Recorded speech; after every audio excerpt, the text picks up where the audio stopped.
Writing on the camera. Good evening. This is the Goffstown Planning Board meeting of September 10th, 2020. I'm going to read the proceedings in accordance with the Governor's Emergency Order Number 12 pursuant to Executive Order 2020-04. The Planning Board will utilize emergency meeting provisions of RSA 91A to conduct meetings through electronic means while preserving, to the extent feasible, the public's right to notice such meetings and ability to observe and listen contemporaneously. On the evening of this meeting tonight, you may listen contemporaneously on the telephone by calling 603-766-JOIN. That's 766-5646. Once you call in, you will need to enter the participation code 785645#. That's 785645#. Please make sure you enter the pound sign after the numbers to participate. If you're having difficulty calling into the number, please call 603-660-5000 for assistance.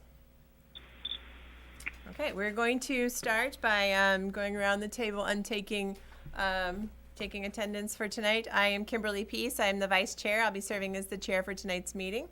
We'll start with your end. Patty Gale, staff. Gail Lebrecht, alternate and recording secretary. Tim Redmond. David Pierce, an alternate member to the board. And let's see, on the phone, let me write these down so I keep them straight all night. We have Jim Raymond. Correct, I'm here. Okay. We have Joanne Duffy. Hi, Joanne Duffy, Planning and Economic Development Director. Okay, thank you. We have Sarah Weirdy. Wordy. Sarah Wordy, Town Engineer. Thank you. Sorry about that. Who else are we missing? Who else? No, Karen? You have Phil Devanza. Phil Devanza. Yep, Phil Devanza, and I'm alone. Peter. Thank you. And then Peter Georgantis. Peter Georgiadis, and I'm alone. Do we have a full board? Do we have a full board? We have 5. We have 5. Do we need an alternate? If we don't have a board member, then David would be in. We're missing Karen, so we would use And Barbara. and Barbara. You're right. We're missing Karen and Barbara. So we should appoint, you should have someone appoint each one, make a motion to appoint them as voting alternates. Make a motion to appoint David Pierce as a voting alternate for Barbara Griffin's absence. okay. And also Gail for, Want them all in one motion? sure. Sure. All right, and Gail Lebrecht to vote in Karen Hughes' absence. Okay.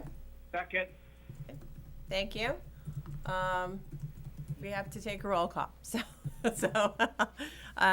let's see. David? David, do you vote for this? I will vote for myself, Okay, yes. okay. Tim? Yes. I vote yes.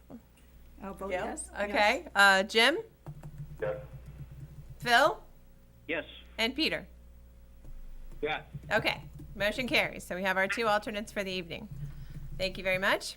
Okay, we're going to start off with correspondence and action items. The minutes of the August 13th, 2020 meeting. There was a proposed correction by Kimberly Peace. That was me. It was suggested, I had made a comment somewhere in the minutes that we were going to, I was asking about there being the prime wetland. And Gail, do you know what page number that was on? No. What it was on, wait a minute, I think what you wrote. It was, You didn't write what page. I did not write what page. Let me find it. So it was about, hang on, let me find it. While you're looking for that, I'll give you Okay. another one. Okay, I can listen and look at the same time. On page 20 of 22, in the middle of the page, starts with Tim Redmond made a motion, identified Barbara as voting no twice. It doesn't affect your vote count, but it, But Just it's listed twice. so we should, Hey, Tim, yes? in that same paragraph, there's another thing. Peter, his vote's not in there. Okay, so we I need, think Peter and Barbara should be switched. Peter with a yes. Okay. Okay, and then So- my, So the correction is Barbara Griffin's no vote stands, and we're removing Barbara Griffin's second no vote and adding Peter Georgantis yes vote. Is that correct, Phil? Correct. Okay, so that's how I'd like to see the change then. Okay. okay. And my change was on page 16. Kimberly Peace asked if the stream is part of the prime wetland system. John DeCesare says he couldn't confirm it. Maybe just immediately after that, I checked the prime wetland map. Yeah, I remember you doing that. Okay, and I stated that the stream is not part of the prime wetland system for the town. Make a motion to approve with corrections as noted. I got another correction. Go ahead, Phil. Go ahead. The one, page 22, 20 of 22, the paragraph that Tim and I just spoke about, 2 down from that, Tim Redmond made a motion to find the application is complete, ready for review, has no regional impact, and goes on, and there is no second. Who seconded that? Also, You did. yeah, when you look at that vote, it has Phil Devanza abstain, and then the vote is 7-0-0, all in favor. I believe I was a yes. I'm thinking, Phil, was that one of the ones where she called the name and then there was no response and moved on? Or was that Jim? I remember there was one. But it doesn't matter, it's I don't know still the incorrect, next so. one, Do you need to go back and review the CD before we approve these? Whatever you wanna do. Can I make a recommendation we hold off on these until we get it corrected? Okay. Okay, then, Okay. That's your, as the chair, that's your call to. okay. I think that, I agree with that, because there's another one, on Oh page my gosh. 21. I'm going Oh. home. Could we Okay. hold off on that one for a second, Phil, because I got it in my notes here. Oh, okay. For that, complete, ready for review, I have it as, I made the motion and Peter Georganis seconded it in my notes, if Peter will accept that. Well, I don't have a problem with that, except your notes are not the official meeting, and I would rather have the, Okay, let it stand.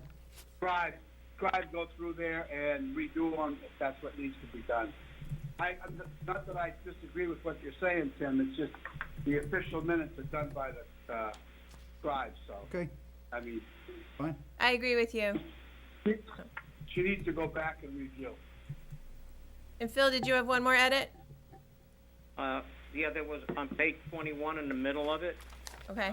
where the motion is Tim Redmond made a motion. I'm trying to remember, I can't read my handwriting here. But again, on that one, it says Phil Devanza abstain, and then 601, all in favor. I don't remember abstaining. Okay. And you seconded the motion, actually, so, Well, yeah. And okay, it wouldn't be 601, all in favor. okay. All right, well, So again, we need to have Dale go back through and just double check. I agree with you. Okay, so did Tim put a motion on the floor to approve I'll these? make a motion, I had a motion on the floor to approve with the changes, corrections. Do you want to remove that motion? No, it was a motion. It just never went through. Nobody ever seconded it. Okay. So we don't have to do anything with it? No, just someone Motion seconded fails, it. lack of second. Okay, So who I seconded it? think what you're doing is tabling the minutes for the next meeting. Yes. okay. We are tabling the minutes for until the next meeting. We don't need a motion for that. We do not need a motion for that. Thank you. Okay, moving forward, do we do with the request for continuance now, Joanne? Or when we get to it, right now? Okay. So there's been a request for the self-storage application, map 3, lots 32A and 32A1. They've requested to be continued to the September 24th meeting. Do we need to have discussion on this? Joanne, is there did they have to give a reason why they requested the continuance? It was actually recommended by staff because they had, they need a conditional use permit, and they had not included the permit application within their total application. So we've asked that, that it be continued to give them enough time to do that. Okay, And to renotice the abutters. okay. Renotice. Right, and that's good, Patty. So for anyone that's listening, you will be renoticed for that site for the September 24th meeting, should we vote to approve it, which we will probably do right now. And that includes both actions. So tonight, on tonight's agenda, we have map 3 lots 32A and 32A1 there were 2 items. So we are, the request is to postpone both of those until the September 24th meeting. So. Make a motion to grant the request for map 3, lot 32A, 32A-1 for a continuance till September 24th, 2020 at staff recommendation, and renoticing is required. Okay, thank you. Second. Okay, Peter seconded. Okay, let's take a vote. David? Yes. Tim? Yes? Kimberly, I vote yes. Yes, Gail, yes. Jim? Yes. Phil? Yes. Peter, you seconded. You vote too? Yeah. Yes. Okay. Right. Thanks. Okay, motion carries 7-0. Okay, so the next action item is a recommendation needed from the planning board for proposed tax deeding for non-payment of the 2017 levy to the select board. Joanne, would you like to enlighten us on that? So every year, the tax collector sends out a list of parcels that may, or structures, parcels that may be tax deeded at some point in time, depending on the decision by the select board. And you have a copy of that list. And normally, they'd like you to go through the list and decide whether or not you have any comments to put forward to the select board before they take any action. Okay. This is the memo dated August 27th. Excuse me? Is this the memo in our packet dated August 27th? Yes. Yes. Okay. How do we review these? Do we review these individually or as a group? No, best not to, Right. go through it that way. If you have any concerns or comments on anything that you'd like passed along to the select board, just provide the map and lot and what the comment might be, then we can provide it to the select board and an administrator. Okay. Has anyone reviewed this information and has any comment on any specific site that they'd like to discuss? And just to add one thing, Kimberly, Yes. normally when we receive this list, it's quite lengthy. Right. But by the time it gets to the actual board for action, the number of parcels has been reduced substantially. Right. I can add to that, the select board will, in a lot of cases, will make an agreement with the property owner to put a payment plan together, so that would be taken off of that list, so. Okay. Thank you, Peter. If I can make a comment also, one of the other things with it is to identify any potential parcels that have a benefit to the town through the different departments and boards and committees to make the select board aware of the potential. Okay. Good. Thank you. Anyone else have any other comments or suggestions? Do we need a motion to recommend this to the select board? Yes, normally. Yes. Yeah. Would someone like to make a motion? Make a motion to recommend to the proposed tax deeding list for non-payment of to the 2017 tax payments to the Select Board. Okay, thank you. Is there a second? Dave Pierce, I'll second. Thank you, Dave. Okay, let's take a vote. David? Yes? Tim? Yes? Kimberly votes yes. Gail, yes? Jim? Yes. Phil? Yes. Peter? Abstain because I'll be reviewing this again at the select board. Okay, thank you. Peter abstains. Motion carries then? Yep. All right. Well, there's that one done. Okay. So, the first item on our actions list is the presentation of the 2021 to 2026 CIP matrix. Danielle, are you going to present this? Or Jim? Who wants to start? Jim will start. I'm Danielle Besor. I'm the finance director and assistant town administrator. I'm just here as staff liaison for the committee. Great, thank you. This is Jim. I'm the committee chair, so I think it falls to me to introduce people. Let me introduce the members who are, I think, all in attendance telephonically, but for Gail, who is at the meeting corporeally.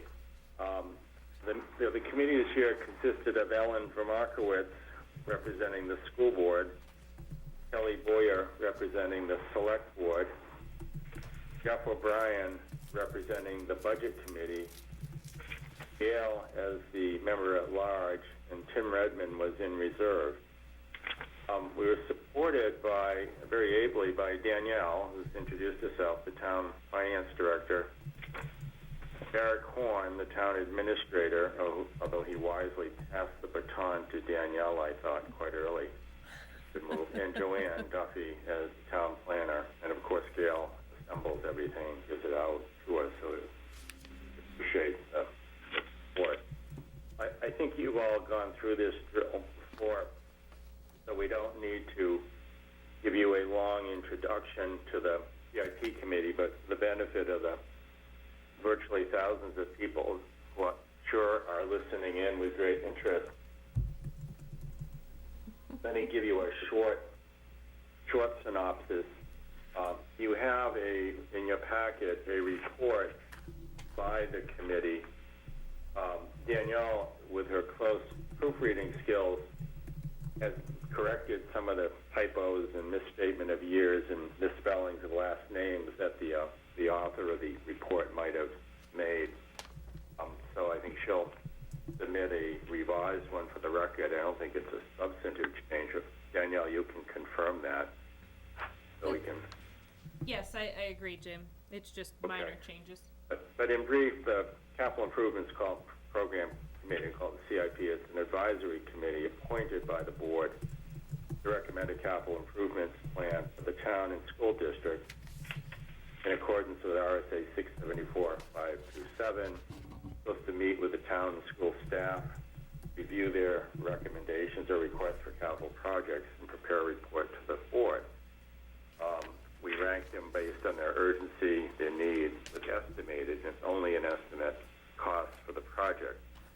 And the purpose is to aid the governing bodies, select board and the school board, and the budget committee in their consideration of the annual budget, and not so much by statute, but by practice in New Hampshire, to help the planning board and others make plans for the capital needs of the town. The reason it's under the guise of the planning board in our jurisdiction, because it's really a planning document, not a budget document. You get confused. It's a planning document to see what capital needs the town's going to have. The planning board's adopted a capital improvement program committee handbook. I think it was last revised, you'll remember, 2 years ago. Defines what projects are included in the CIP program. They're outlined in the report.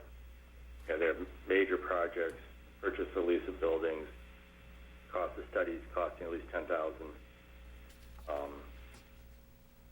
things of that order, and under our practice, vehicles. And then we give everything that's on the plan a priority ranking of 1 to 6. 1 is urgent, 2 is necessity, 3 is desirable within 4 to 6 years, 4 is desirable but can be placed on hold, and 5 is premature, 6 inconsistent with one of these planning and community goals. I don't think we've ever seen a 6. Maybe Tim remembers him being a prior chair.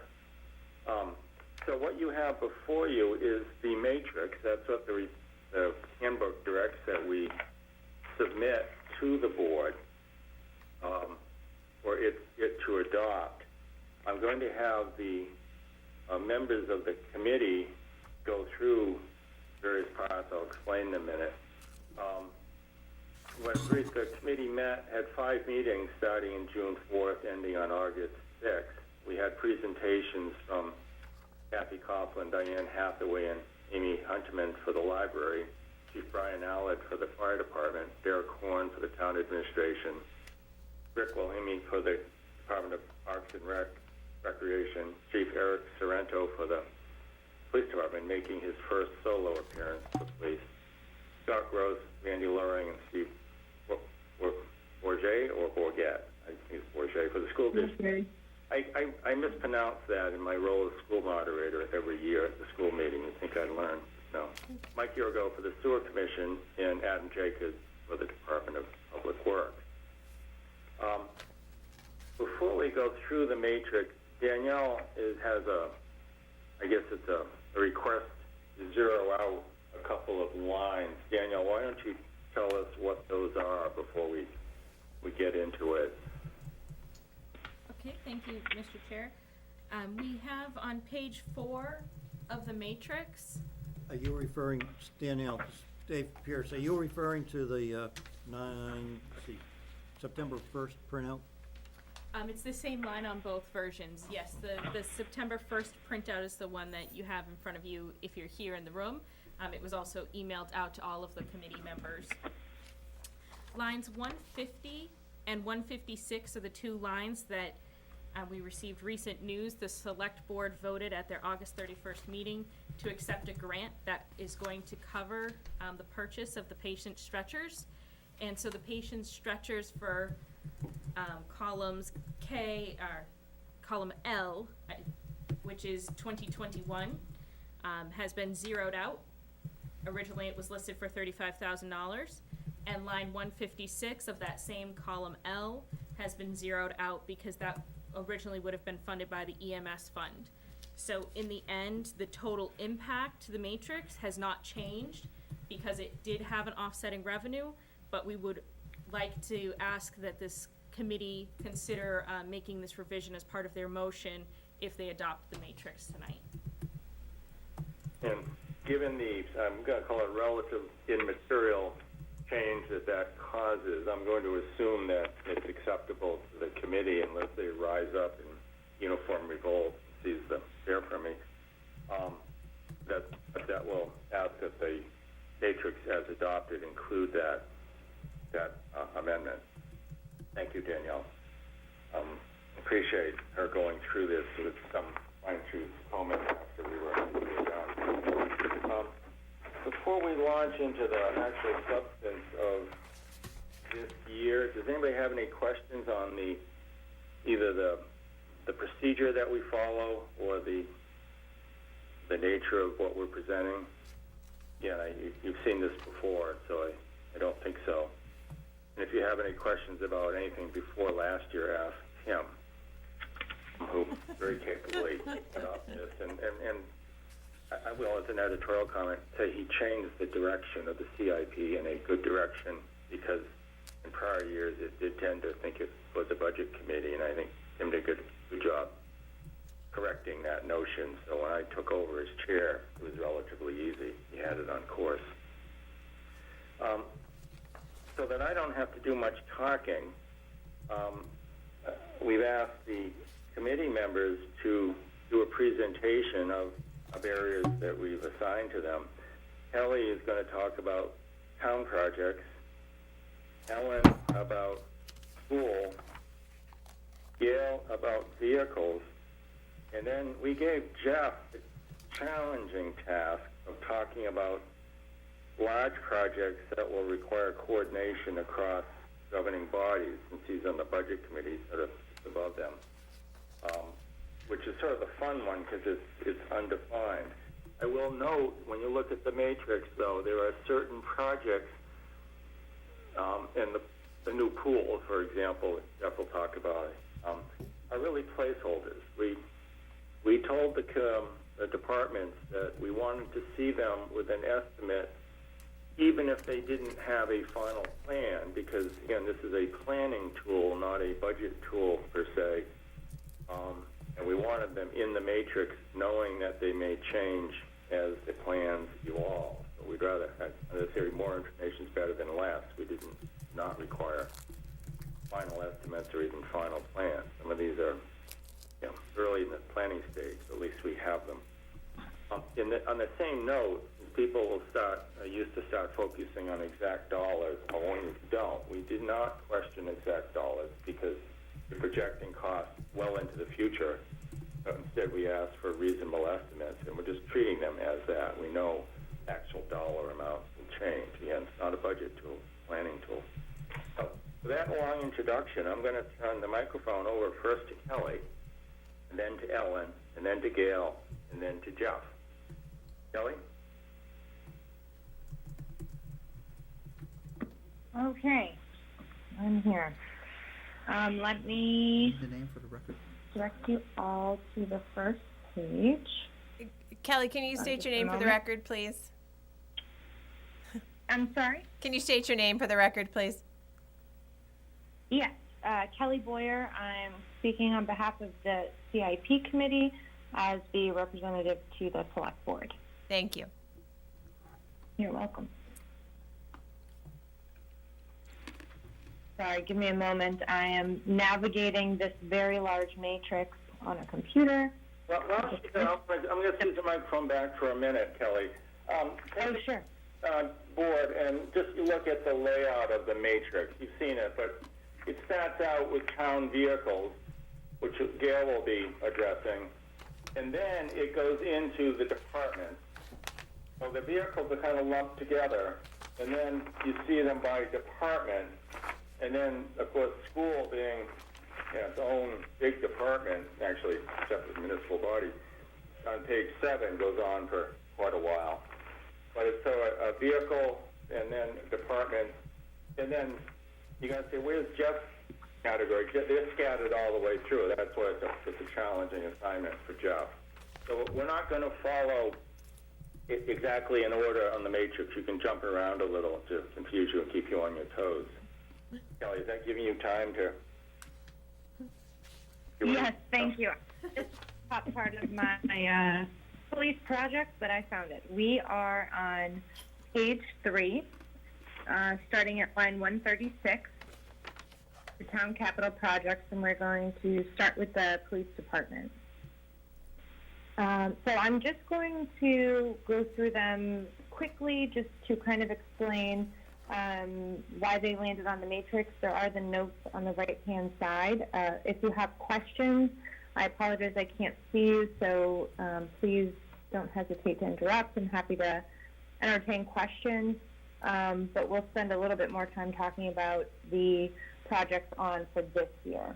Does anyone have any questions to start or requests of information? I see no one waving their hand here. Okay, I'll take that as a no. All right, great. So the first item that we have on the list, the project we were able to complete in the end of 2019, so we were able to take that off of the 2020 budget, which is great. It's for the phone and radio recorder. Line 138, the replacement of sidearm shotguns. This is on our schedule to be replaced. Our firearms are sort of at the end of their life, and we were able to, the police department was able to negotiate a trade-in, which will help offset the cost. So that amount was lowered to $60,900. The women's locker room renovation, we've had quite an influx of female officers, which is fantastic. We are happy to have them. However, we don't have enough room for them to change. and store their equipment and things of that nature. So that renovation is marked as urgent. So we've kept that where it was. Next on line 140, we have the PD radio console. This was originally proposed for 2021 and 2022, but that was pushed out because we were able to assess that we could extend the life of our current setup, which is great. The locker room expansion, this is the overall expansion of the main locker room or the male locker room. It was removed from the 2019 matrix in favor of exploring a potential police station expansion, but we've added it back in this year for 2023 look to have that completed. The radio renovation is the full dispatch system. This is going to be considered to use capital reserve funds. There is no software or any additional cost for this, but it will need the initial furniture and setup. Does anyone have any questions about those police department projects? Yeah. I'm going fast, so please let me know if I need to slow down. Kimberly, Yes, Tim. I have a question for you, Selectman Boyer. The radio renovation says consider use of capital reserve funds. Is there a fund in place for that at this time? Or do you have to create a fund?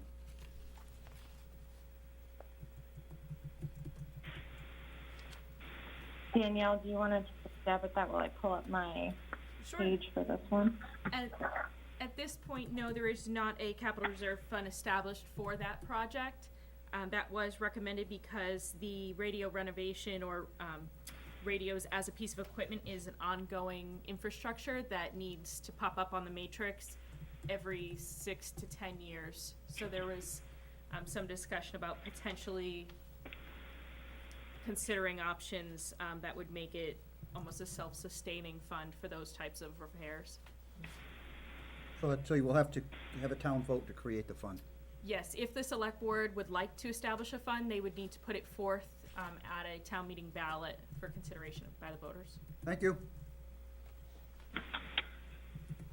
Thank you, Danielle. And just to note that this was placed as necessary, but again for years 2024 and 2025. So we would have the time to potentially move that fund forward if we decided to go that route. Any other questions for police? I All don't right, see we'll any here. move right along to the fire department.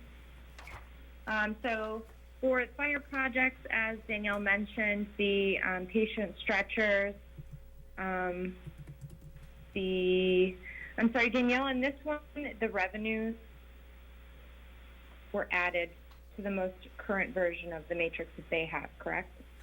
Yes. Okay, perfect, thank you. So I won't explain any more about that. Line 151, the cardiac monitors and defibrillators, that is coming from the EMS fund, but those are on their regular replacement schedule. 152, line 152, the Mass Road Station. This was originally scheduled in 2023, postponed to 2026.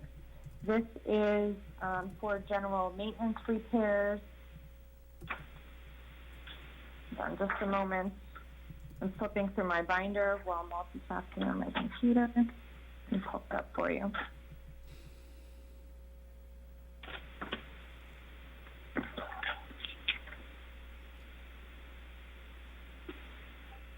Well, this is Jim.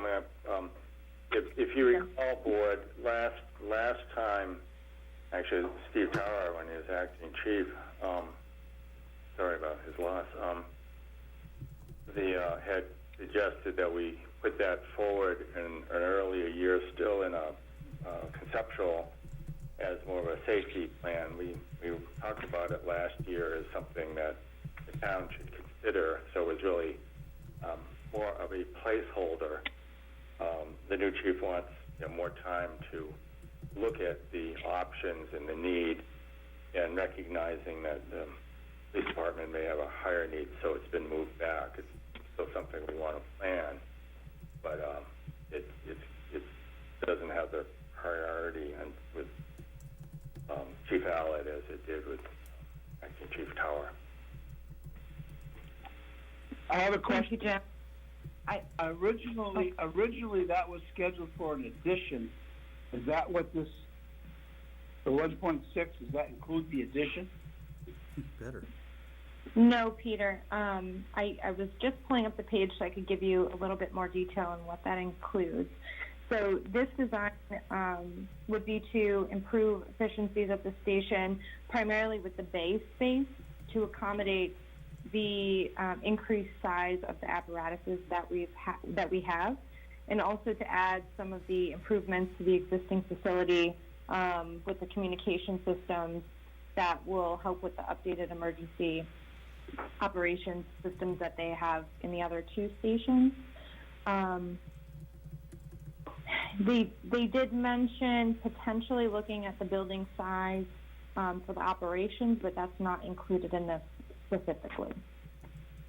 It would also include heating updates that need to happen to the heating system and electrical, as well as plumbing. Does that help? Thank you. Okay, great.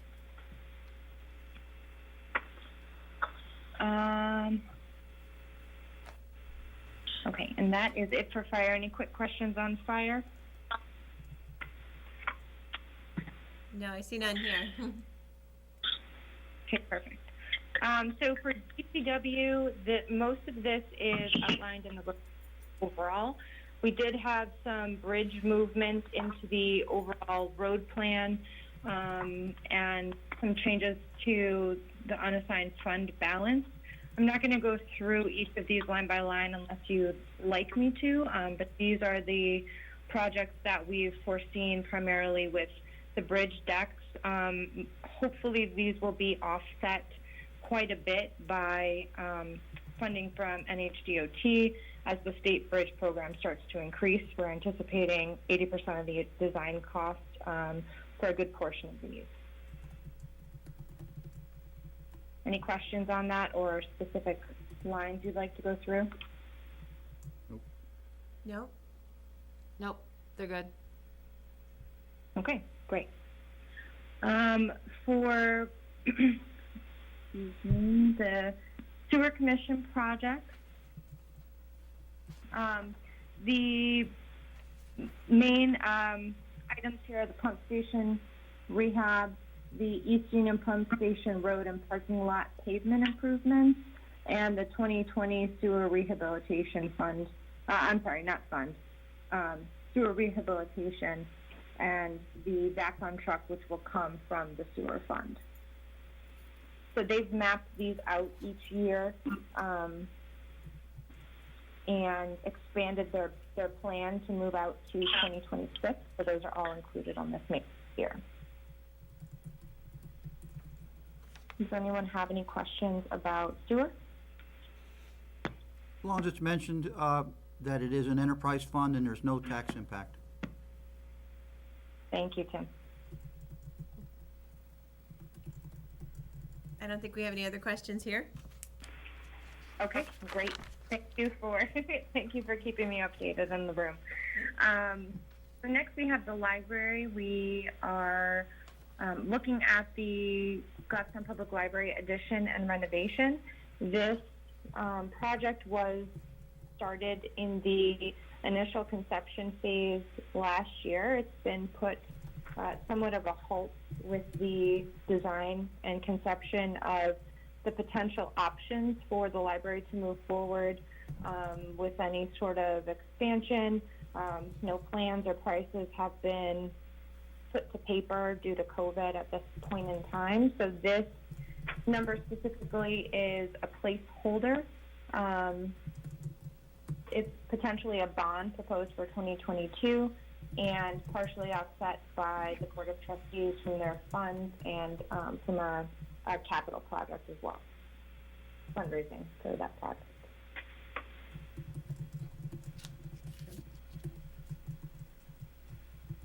Any questions on the library project? No, we look good here. Okay, great. And fund, admin projects, planning, HCC and conservation. We have the deposit into the Grassmere Town Hall Capital Reserve Fund, which has been spread across, well, as you can see, for 2021. The Grassmere Town Hall ADA elevator addition, which has been on the matrix for some time, is on 2022, set for 2022, offset from CRS and donations.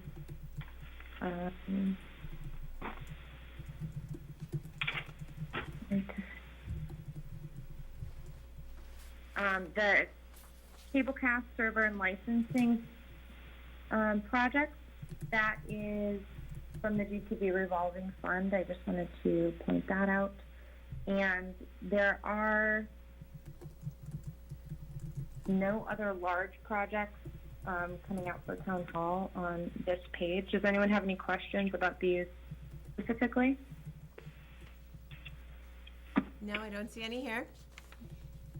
Okay, great. And for Parks and Recreation, so the first, we're on line 219. For the first item, it's the Glasstown Sports Complex. We did have some money starting in 2023, 2024, and 2025. Again, as a placeholder for potential additional projects that they might have. The Parks and Rec Commission was in talks with the school about potentially putting up the cost for a baseball diamond. There was a couple other projects that they were considering. However, there's been no official plan, so this is just a placeholder. The centralized pool is also a placeholder. We do know that the feasibility study that happened in 2019, that we have some significant deficiencies to the pools that's going to need to be corrected with the liner and things of that nature. The Parks and Rec director did push off the project to 2023 to gain some additional information from the engineering firm that they were working with. But again, this number is just a placeholder at this point in time. Does anyone have any questions about those two Parks and Rec projects? No, we look good here. Okay, great. So if we go to, you can see there all of the different revenues, the offsetting revenues and things of that nature. But if we wanted to look at the total town projects, we are line 229. Below that, line 230, total town project revenues, and then 231, total town projects after revenues. You can see the numbers across the next few years. We did have some talks about moving items to make this a little bit more balanced, but we did feel like this was appropriate given the urgency of some of the projects and feel comfortable that those numbers are adequately spread out based on the needs at this point in time. Does anyone have any questions? I don't see any here. Okay, great. That's all I have. Thank you. Hey, thank you, Kelly. I will note it was delightful having Kelly, Ellen, and Jeff being very familiar with these projects already from their main assignments and the committees that they also, the subcommittees that they act on. So when questions came up, they could answer them. Makes us wonder if they ever go home at night. But I didn't have to know anything to manage this committee because they knew so much. Ellen, you're up on the school next. Walk us through that. Thank you. Okay, thank you, Jim. This is Ellen Vermakowitz from the CIP committee where I represented our school board. I've been asked to give you a brief overview of the school CIP proposal as it came out the end of our CIP process. What you will see is a proposal that continues the schedule of routine facility maintenance and equipment items. A lot of what's in the CIP is the replacement of windows and roof repairs that are on a routine schedule to be done, plus our technology needs throughout the school district. There are a number of single items as you look through the matrix. For instance, the Mountain View Road, entrance road widening and bus turnaround. If you've ever been up there in the morning or afternoon, you know there's a traffic concern up there. The high school generator is on the matrix. There are some security items such as security cameras.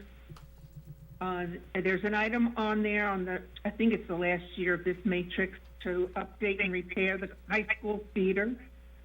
I'm sorry. You'll see a number of transformers needing to be replaced and some drainage issues that would be addressed. The district has attempted to keep the 2021 total as low as we possibly could in light of the current unusual circumstances we're all living in, while continuing to maintain our buildings as best we can. And that is my report. Does anyone have any Thank you, questions? Okay. You'll know, when we get to the end, that we looked at some improvements and asked, major repairs, could they be moved forward? And some of them involved the elementary school, and the response was they're doing I'll call it a facility study that they'd like to have in place before we go forward with some of those repairs. And maybe, Ellen, you can identify some of them, but they're items on the matrix that may or may not happen. That's why they're pushed back. If we make some major changes to school buildings, we won't have to do them. Right. If I may, Jim, two of those items were window replacement at Bartlett and working on the very old bathrooms, the girls' and boys' bathrooms at Bartlett and Maple Ave. We did not move those up because the study of what we need to be doing with our schools, for the two oldest of our schools, is still up in the air, so we didn't move them up, but we also did not take them out of the CIP planning. So that's a good point. We are cognizant that there are surrounding issues with regard to those two schools. Just as an FYI, I believe in 2021 or 22, Bartlett will be 100 years old as a school. Good, we'll have a birthday party. Yeah, we're going to have a party. A retirement party. One of the other items that school brought up, some of the, I call them the technology items that would have appeared were moved forward to this year because they needed to gear up for the COVID change in education. So there are some of the tech that leaves us have a gap. When you get to the end, you'll see a consequence of that. But there were items that would have been on for the next 2 years. They spent with available funds so that kids can work in the new environment while the COVID pandemic remains. So that left a bit of a hole. It wasn't because they went away; they just got moved forward. And the district, Jim, did receive some grant monies for those things. Not fully, but we did get some grant money so that we'd be able to do that. It was interesting listening to Scott et al. Talk about the dance to get that. They did a good job landing money. Anyway, unless anybody has any questions, we'll move on to what most of us see as the most interesting thing is the vehicles that we actually see out there. You don't see computers, but you do see big trucks and these cars. So, Gail, that's your opening. Hang on, Jim. Tim has a question. Tim? Thank you. If we go back to Kelly Boyer's presentation for a moment, the library project at $4,900,000 and change is a proposed bond, which doesn't affect your bottom line for your total expenditures on town projects. But the school pool did not reflect as a possible bond. That would, if it was bonded, it would make your total town projects after revenues be much more balanced instead of having that spike in '23. Is that? You're talking about the pool, Tim? Yes, Jim. Yeah, that's a great point. We talked about that, just to review briefly, to simplify. Daniel, you talked about, just giving a quick rundown of capital reserves, bonding, and paying out of current tax, and how you try to, and leasing, how do you try to balance those? Sure. So, the capital reserve funds, as we mentioned earlier, have to be established at town meeting by the voters, and they have to be assigned for a very specific purpose or project to them. The bonds can be established as well, also goes to the voters. However, typically on the matrix, we don't list bonds. The only reason we specifically listed this one here on the matrix is because the library trustees have said that they will be making a recommendation to the select board as part of their continued planning for the project. So they asked with their submission sheets that a proposed bond be mentioned. That would still have to go through the governing body and be put forward on the ballot between the trustees and the select board as fit for that project.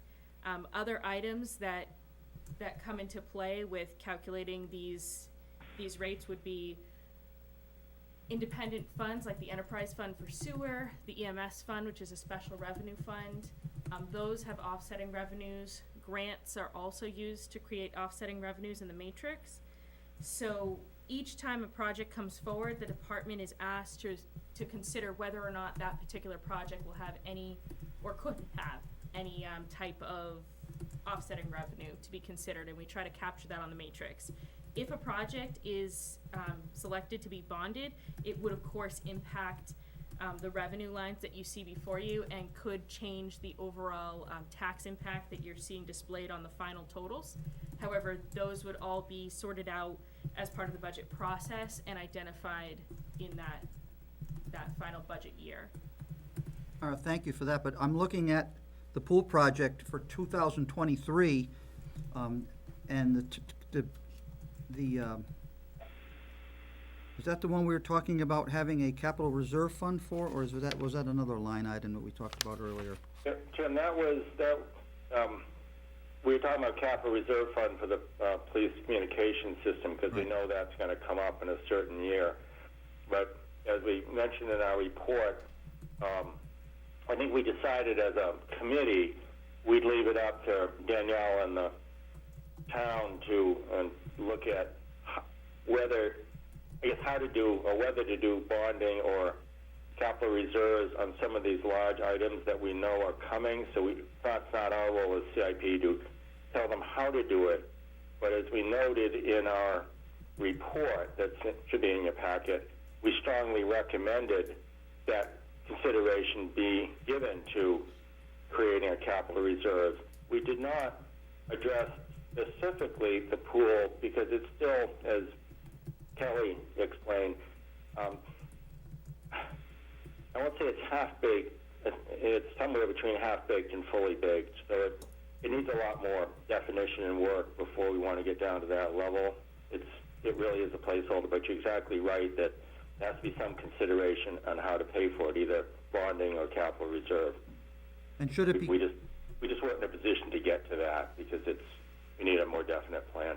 And should it become a capital reserve funded project, it's going to take a lot more than 3 years, even as a placeholder, to raise $2 million in capital reserve funds.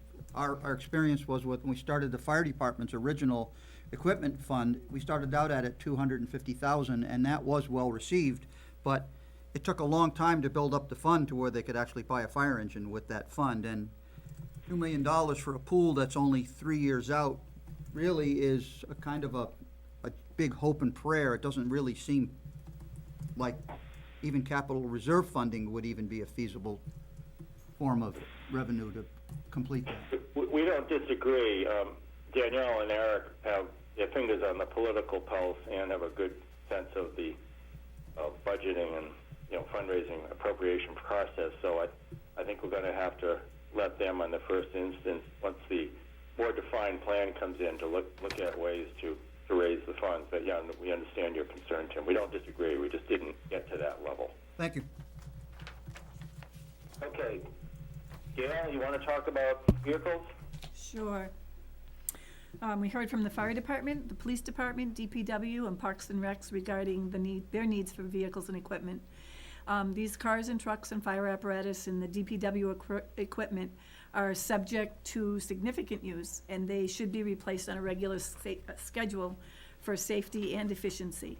Each department has their own schedule of replacement because they know roughly how long these items are expected to last.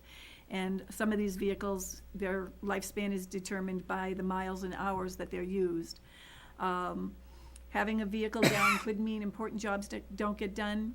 Using a vehicle for its intended purpose beyond what is recommended doesn't promote safety or efficiency. And some of their needs and requests have been deferred or reduced in years past. This year, they appear to be more on schedule. To keep costs down, the departments are always looking for grants, and some items are bought used rather than new. Vehicles that can no longer serve their original intent but still have life left in them are repurposed whenever possible. The fire department had no equipment projects in 2021. There was an EMS equipment project, the expense of which was covered by the EMS fund, and sometimes there are some covered by grants. And as was mentioned earlier, since CIP ended, the fire department has received a grant for the stretcher that they did have in CIP. They do spread out their vehicles and apparatus over the years, and I've noticed that each of the out years, they do have one or two vehicles or pieces of apparatus, and as I look in the matrix, it's often an item for fire and an item for EMS, so the funding sources are different. One is by taxes, and the other is the EMS fund. The DPW goes out further than the CIP requires to level their expenditures because they have so much to maintain.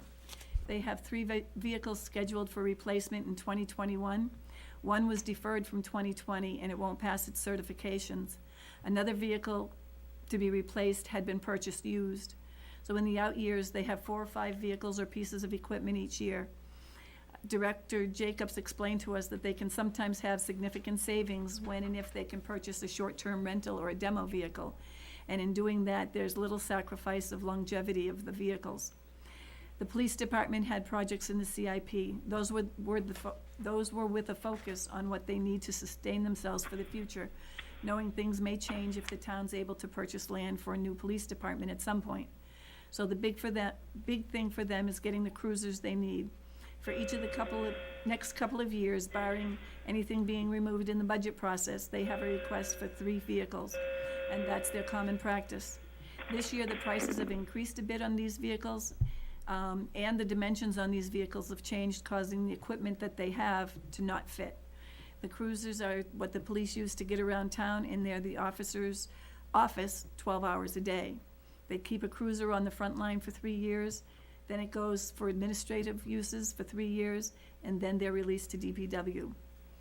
These vehicles are operating 24 hours a day. They idle often in the heat or with the AC running. The vehicles are subject to heavy braking and heavy acceleration.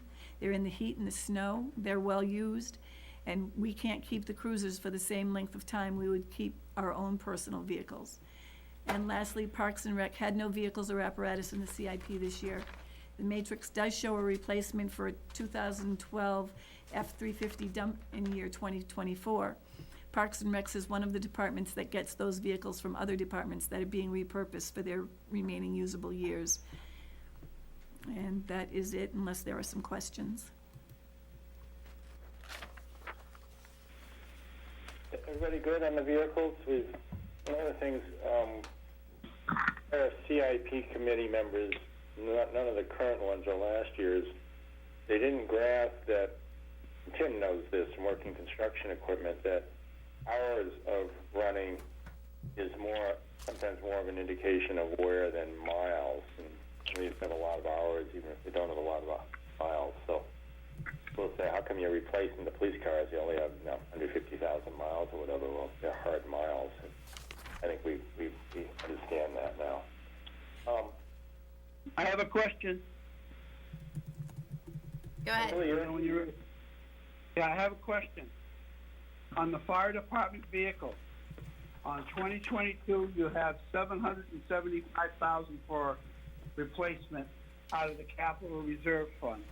And then in 2026, which is only 4 years later, you have 800,000. Have you calculated that capital reserve fund will have that 800,000 in it?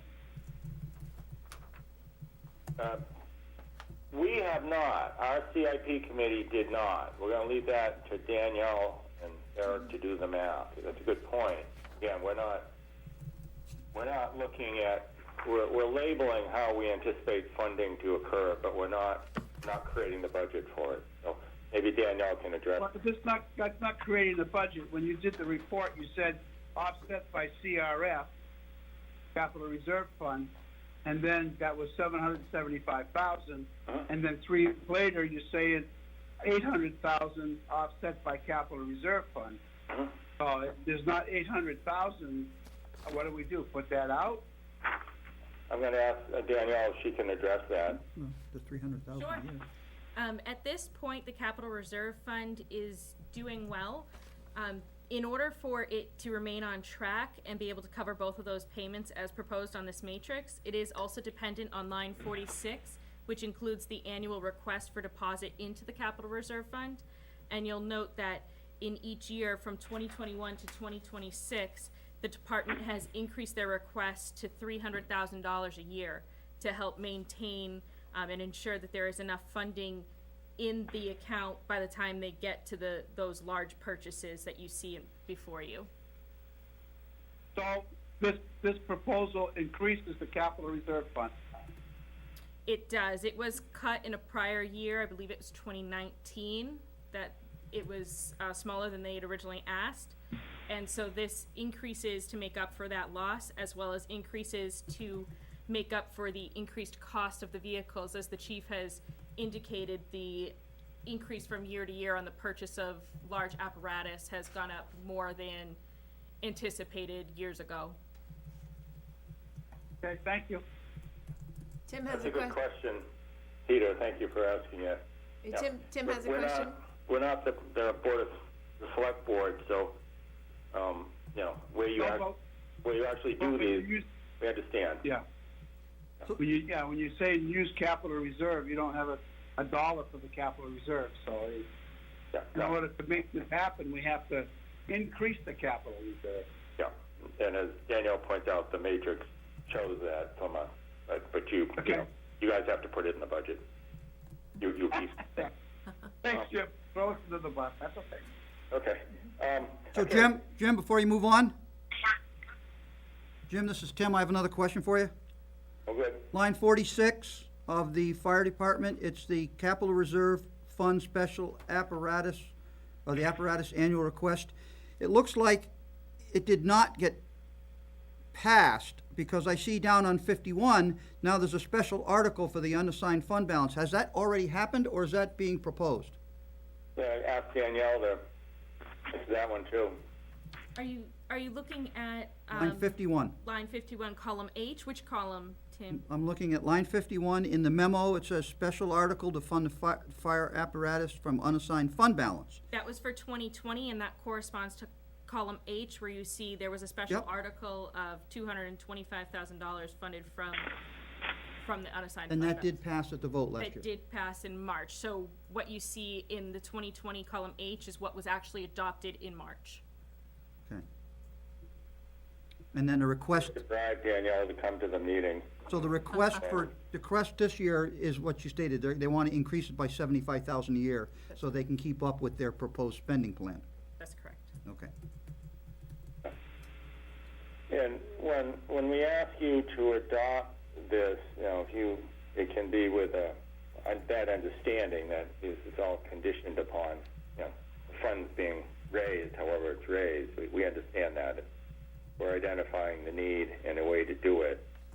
It's not up to our committee or the planning board necessarily to determine how the funds are raised. This is their recommendation. Jeff, you all set? Yep, can you hear me? Yes. Jeff, can we have your name for the record, please?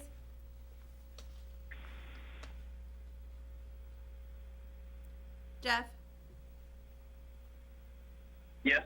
can we have your name for the record, please? Yep, Jeff O'Brien, CIP committee, representing the budget committee. Thank you. Thank you. All right. Well, Jim, I'm not sure exactly what I'm going to cover. I feel like we went through the major projects on here, the pool, fire station, library, the police radios. So any feedback or additional information that you were looking for here? Well, why don't you identify the large projects, and we can just decide if we beat them up enough or if they need any more information, because you're right, we did step on your lines a bit as we went through the, Tell us what the ones you would have talked. Yeah, that's okay. I guess, I would kind of going through the pool, so the town pool proposal. Again, this is still obviously early phases. Obviously nothing set in stone at this point, but obviously we do have a considerable report here on challenges facing current pool. I don't know if there's any other questions from the planning board they would like to address. I think we should point out here, we recognize that when we go from two the neighborhood pools, if you will, to one centralized pool might involve some discussions in the town more than just the building plan, but that was identified both this year and last year as a need to make sure that the community understands the need for or the benefit of a centralized pool instead of a Panazzo and village pool.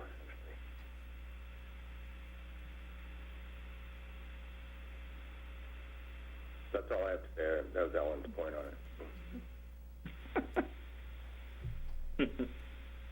it. May I say something? Am I still on? Yep. You may. Yep, go ahead, Ellen. Just because we're speaking to planning board, I mean, we've got 3 developments coming in the next couple of years that I'm aware of anyway, down on Factory Street, Bog Road, and the one across from Villa. I mean, those projects bring a lot of people that could be using a centralized pool. And I think we need to be aware of that type of growth happening and the impact on our infrastructure and our services. The pool is just one of them for going to one pool. That's going to be a lot of people and a lot of parking that's going to be needed. Yeah, it's going to require looking at analysis, but that's why it's needed. Yeah, absolutely. Just keep going, you're on a roll. All right. Next up is the fire station renovation for 2026 at Mass Road. I feel like we already went through that as well. There were some talks of,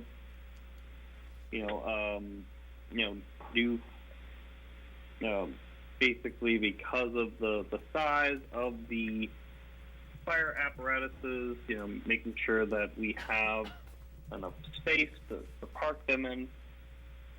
So, again, that's pushed out. Was scheduled for earlier.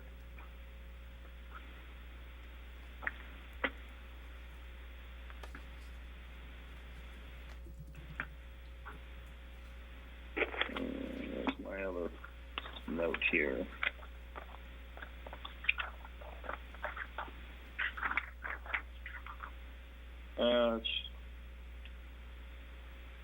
I don't know where else to go with this. That's fine. We've gone over. I feel like Good job. Gone over that. Yeah. The library again. We've gone over again with the COVID situation, putting a lot of things on hold in terms of the planning. Obviously, Ellen brings up quite a good point regarding the influx of developments and putting strain on our resources. I think potentially the library may be one of those as well. We'll see. And I think there was one other potential that I don't think is on this list, Jim. I know we spoke about a potential police station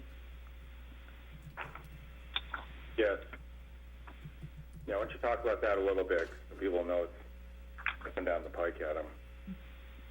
Yeah, I mean, going through my docket here, I don't really have anything in terms of a project narrative. Again, it was mostly just things we heard during our meetings. I don't know if Kelly Boyer on the select board has been having more in-depth conversations and may have a little bit more information, but I don't have anything in terms of any paperwork regarding that. I could put a little bit of input on that if you want me to. I served on the Peter, committee. We had a committee that met with the county to try to acquire some property to rebuild our police station. And as of today, we still haven't heard from the county, and this happened 6 months ago. So we are researching other possibilities, but at this time there is nothing concrete. Thank you. I think Chief kind of identified that as a need. Police stations is beyond capacity. He showed us some pictures of how crowded they are. But until they get a plan in place, he didn't want to put it as a definite proposal. But it is out there. Yeah. Okay, anything else, Jeff, that was on your list that we... On my list for large projects, that's it, really. The only other one that was discussed conceptually was, school space needs. That's an ongoing thing, but we'll leave that for next year, I think. Yeah. Okay. Thank you. Let me just do a quick conclusion. One of the goals of the CIP plan is to avoid large fluctuations in the CIP budget and thereby taxes. If you look at this, the highest, let me just say, we weren't entirely successful in evening it out. The 2023 has the highest number of requests, about 6 million. The lowest is 2022, about 33.7 million. We looked at, could we move some projects forward to kind of fill that hole in, even it out, and the conclusion was we really could not, for the reasons that were addressed, but we tried. So the alternative is, as some of you on the planning board has mentioned, is using capital reserves or bonding and using that as a method to even it out where the projects themselves, for various reasons, can't be pushed forward. So we understand that it shows a big hump in the middle. We didn't have a good solution to that. It also, it's interesting doing planning in the age of COVID-19 where, there's some uncertainty on many things, including some of these projects, as the members have mentioned. So, with that exciting conclusion, we present to you the CIP matrix and request that the planning board adopt it. Thank you, Jim. I'd like to thank the members of the CIP committee. This is a lot of work, and for those that aren't familiar with the schedule, this happens over the summer months, and it's a little tough sometimes to leave your family or pools or vacations and come down to the town hall and have these meetings. So we understand that it's a commitment and a service to the town, and we definitely appreciate it, and we thank the committee members. We hope that you saved some of the hot dogs you were grilling at home while we were meeting and missed doing this summer. So we can have them next time. But since as my planning board had, I'll make a motion that the board adopt the matrix as presented. I wrote it down for nothing. What? I wrote down the motion for nothing, Jim. You can second it if I'll you'd like. second your motion, Jim. All right, the motion's been You can moved. give Jim the motion, I'll second it. I don't, well, you said it. It's been moved and seconded. I'll go around the room first. David? Yes. Tim? Yes. Kimberly votes yes. Gail? Yes. Jim? Phil Devanza? Yes. Peter Georgantis? Yeah. All right, vote unanimous, motion carries. Thank you. Kimberly? Yes? Great. It's Karen Hughes. I just want to let you know I just joined the meeting. Obviously, I'm abstaining from that vote, but I just wanted to let you know that I'm here. Hi, Karen, thank you. I let her know. And I'm sorry, I completely forgot. Would you like to add your vote to that? She She, Said she- No, She's not I'm voting. abstaining. okay, I didn't catch any of that. okay, all right, good. Thank you. I want to thank the committee, and I hope they're all back on next year, because there's a good group. Thank you. Thank you, everyone. Good night. Okay, the next item, Proceed, we have to remove one of our two alternates because volunteer. Karen is voting. oh, okay. Gail has volunteered to step down as a voting representative tonight because Karen has joined the meeting. So, thank you. Do we need a motion for that? No. No, great. Executive order. Great, okay, executive order. Okay. All right, we have no old business on the agenda, so we have the first item on our agenda for new business is map 17, lot 235.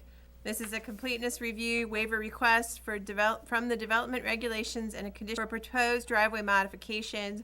A waiver is requested to allow the width of a driveway to be expanded, creating a 31-foot width, whereas 22 feet is the allowable maximum width per Appendix A, Section 8C7 of the Goffstown Development Regulations. Also requested as a conditional use permit as the proposed driveway modification is on an existing driveway that does not meet the 40-foot driveway separation requirement from other existing driveways per Section 7.4.2 of the Goffstown zoning ordinance. The property is owned by Randy Godin and located at 56 Lewis Street, zoned residential 2. Staff recommendation, staff recommended granting a waiver request for purposes only, and the board find the application complete with no regional impact. Anybody want to make a motion for that? There is a waiver Make a request, motion to sorry. find the application complete. Thank you, that was Regional impact. Peter? Yeah. Thank you. I'll second it. Tim seconds. All right, let's make take a vote. David? Yes. Tim? Yes? Kimberly, yes. Not Gail, sorry. Jim Raymond? Yes. Phil Devanza? Yes. Peter? Yeah. Karen? Yes. Okay, great. We need a modification of the motion to include accepting the waiver for its discussion purposes only. You didn't state that in the motion. Or I'll make another motion. That's fine.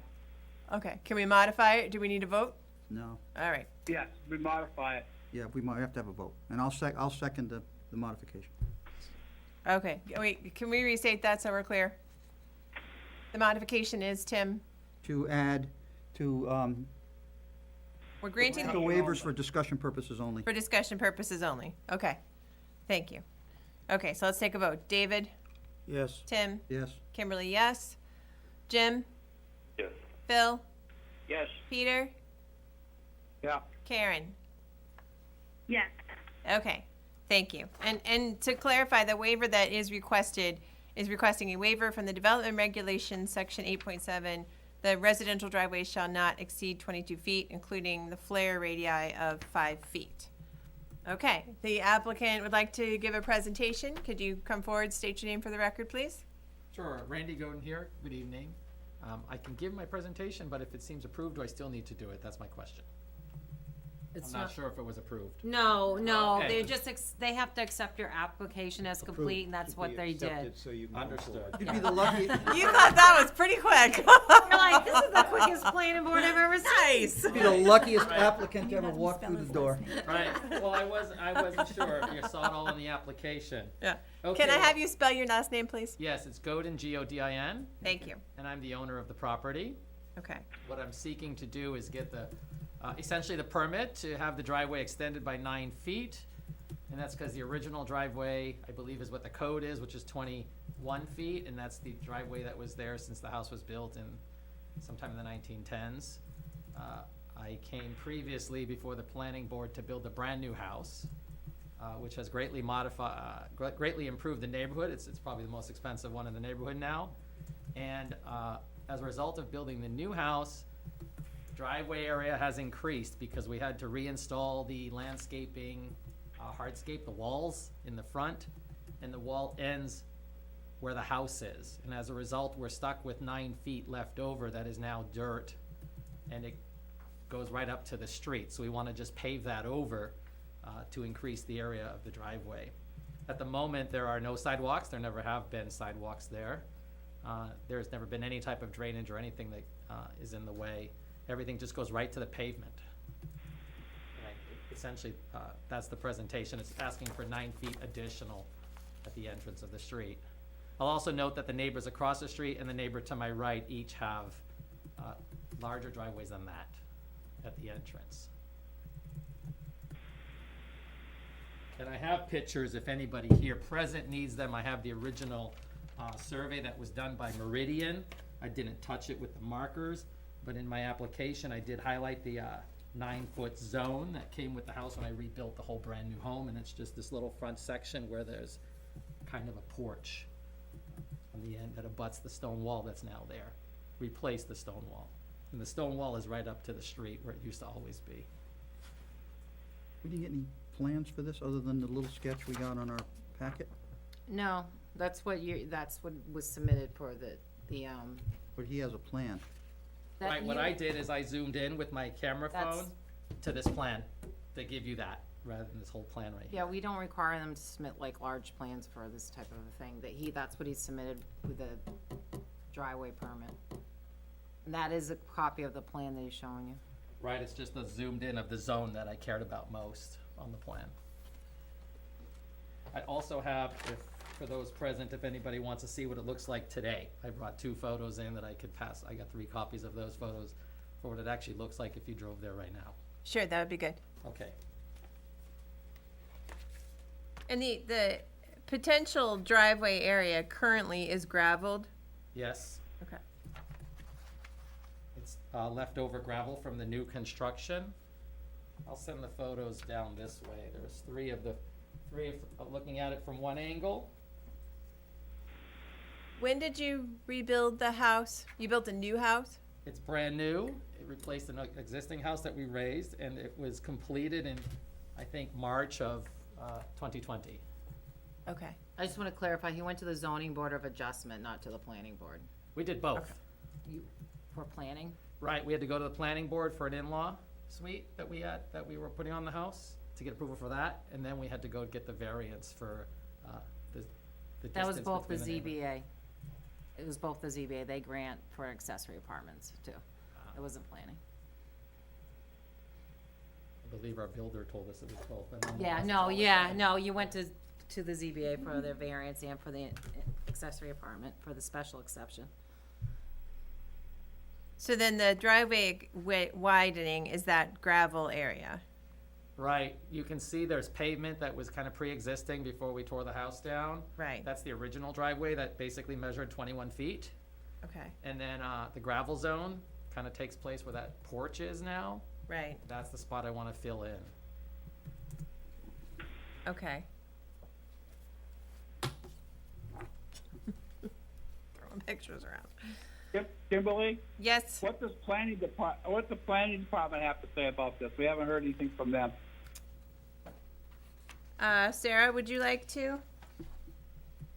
Are you talking engineering Joanne. or Joanne? Sorry. Engineering and economic development and planning hasn't spoken on this either. I mean, are they on board? Everything good? Joanne, would you like to speak up on that one?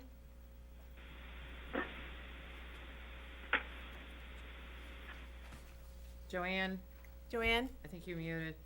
It's usually on mute. Can you hear me? Oh, there you go. Okay. The driveway as it is today is paved, and it is directly adjacent to the driveway next door.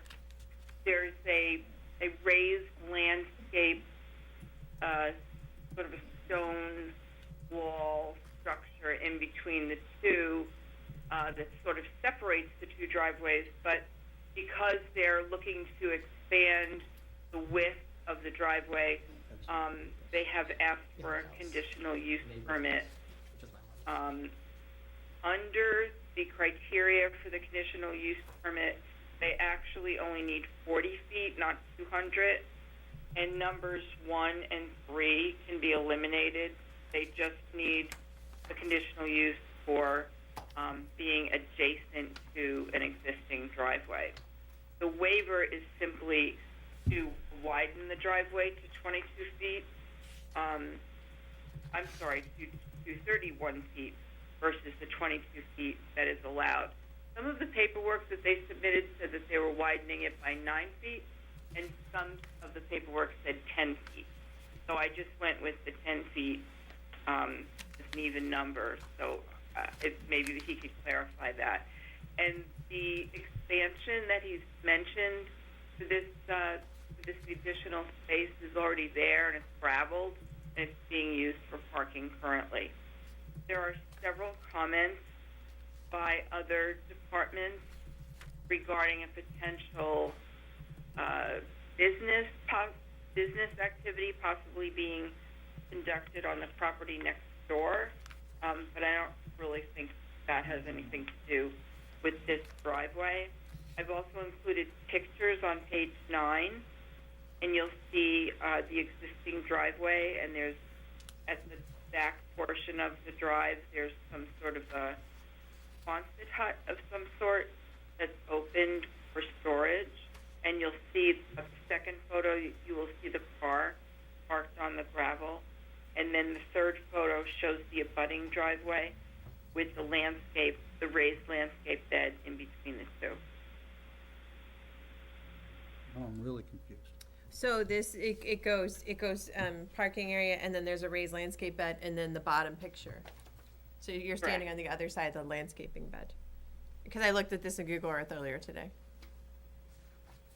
So Joanne, the third picture you described, is that on this applicant's property or the neighbor's property? That's the neighbor's driveway, and you'll see a portion of the landscape island. I see it now. So the neighbor's property is at the bottom photo, and right above that is the applicant's driveway. And the blue house belongs to the applicant. That's the new home that he constructed. So do any of these structures belong to the applicant, or are they all neighbor structures?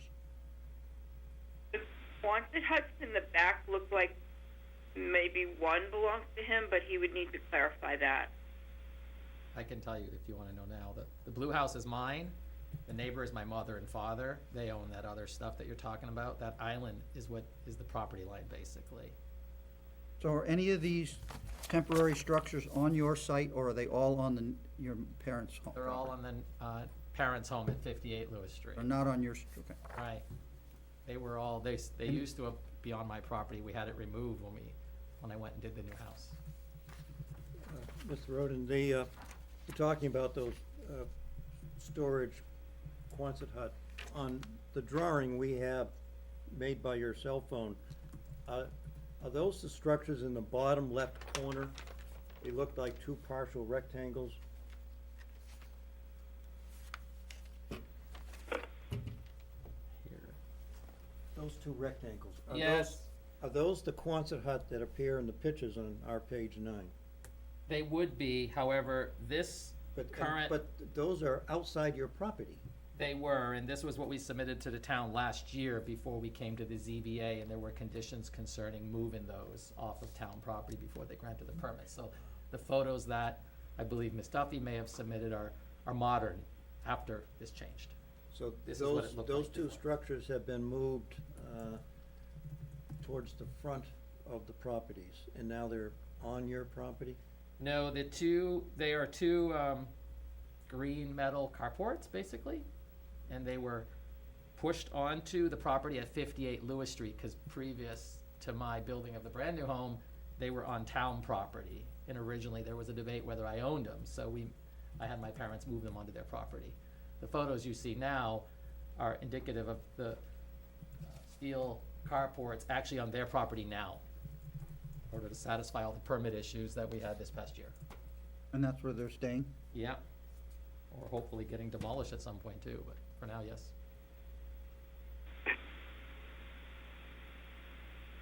So your diagram you sent us is marked at 13 feet. What is the number? 13, 10, or 9? The number is 9 feet additional, total of 31.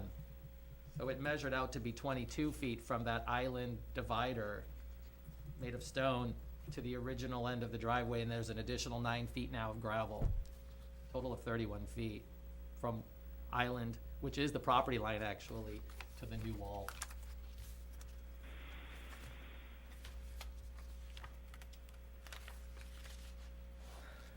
Okay. Sarah, would you like to comment on your engineering comments in here? I apologize. I am having technical difficulties with my computer, so I'm going to have to pull them up on my phone. I can read them if you'd like, and then you can add. So there's 2 comments listed. It says, it should be noted the existing driveway does not meet the town's site distance requirements. However, due to the location of the neighbor's house, increasing the site distance is not possible. And comment number 2, driveway modification permit is required.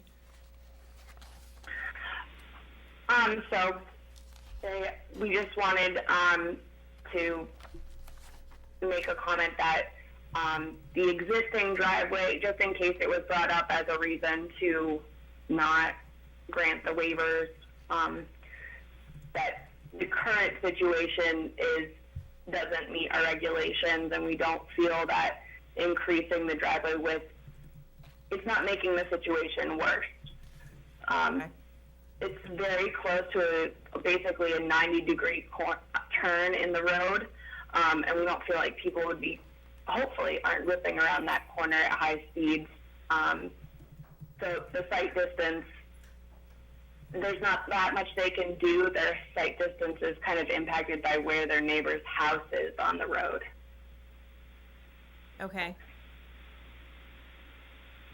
So the police department said that they would agree that they have concerns with the driveway wrapping around the house. And then fire department, I'm Wrapping not, around the house? yes, police said, I agree, I have concerns with the driveway wrapping around the house, because the driveway goes along the front of it now, and what they're showing is that the gravel, you can see in the pictures, Oh, I see. yeah, it's coming around to the side of it. And then fire department also said there's an outstanding issue with commercial use on the adjoining lot. That's the adjoining lot. There's an impact on this proposed driveway modification and on building access for emergencies if parking and equipment storage is on both lots. A fire separation between vehicles and combustible structures is required. Alternatively, if commercial vehicles are being stored on the residential lot, the fire separation is still required between the buildings and the vehicles. From a safety standpoint, there are concerns the extended widened driveway exposes the residents to a greater likelihood of vehicular impact. The location of the modified width relative to the existing driveway, the abutting driveway, and the proximity to the house increase this hazard. Additionally, the use of space in front of the building as parking would require a vehicle operator to either back into the roadway near the intersection with Cross Street and a curve in the road from Laurier, or back into the extended space under the same conditions and roadway conditions. And you have the building department right below it. And building department also has concerns for the abuts family members at 58 Lewis. There's an ongoing violation for 58 Lewis Street related to running a commercial business without town approvals and building without permits. You can drive by on any given day, see vehicles and equipment for D&M striping parked in the backyard of 56 Lewis. Will the driveway be used to accommodate an illegal business? No, and it never has. It's always actually looked like the photos you kind of have right there, except for maybe my uncle's car and my other car. So that begs the question, if I may, that if you're looking to increase your own driveway for your use, are you giving away use of your driveway for the property next door for their, whatever is going on over there? I'm not making a comment, but are they parking their vehicles in the back of your property during the daytime? No, they don't go on my property because I keep it actually very strict. I don't want to be in violation of any town codes and town rules. So I keep it pretty kosher there. At the same time, our driveway is very narrow, so I wouldn't be able to allow them to park their trucks. They have trucks with a trailer, like a pickup trucks with trailers on them, they can't park them in my driveway, otherwise we can't get out. Even if we have one car in the front, we still have two other cars that have to get into the, there's a garage being constructed on this house, there's a garage on the side of the house, and it's gonna fit one car, but the car still has to come through there, we cannot have other parking coming in. Sorry, say that again. There's a garage on the side of the house that fits one car. Your Something- house or your neighbor's house? My house, it's being constructed still, but, Where's it on this plan? Or where's it on your plan? The garage is being constructed. that's an old plan, but it's because it's not on this original plan. Or actually, yes, it is. It's the portion where the porch ends. Just not completed yet. So if you look at the plan, you can kind of see this section that sticks out, that's a porch. Yeah. And that's where in the picture, there's a blue car there, that's parked in front of the porch, that's where the Okay. gravel is, and then the rest is the home. The portion that goes from the porch back, that's the garage. Not done yet, but that's the garage. So cars will go in the driveway and turn into the garage? One, but that's how that'll work. So I'm curious why you think that parking in front of the side of your porch gives you better access when it looks like that's not a gate at the end of the porch. So the car, like the blue car in the picture, still has to get out and walk around and go in through the front of the porch, correct? Yes, yes. And you're saying that the 21-foot wide existing driveway is too narrow to accommodate two vehicles? One parked along the landscape island and one to pass by? That's the most you can do. You can park two cars side by side. If you have any more cars, which we have three at the moment, possibly a fourth one at some point in time, we are 4 people in the house. You have to play shifting of the cars at all times. It's not our intent to always have a car parked in front, but we've had to park that car in front this summer due to the addition of the garage that's being added on right now. Well, that's only temporary for construction, correct? Right. Do you park in the backyard as well, back here, beyond where the garage is? This all parking area back in through here? And that's grass, the Grass, landscape, okay. that's grass. We just had the walls done Okay. few weeks ago, grassing it all in. Okay. Brand new grass.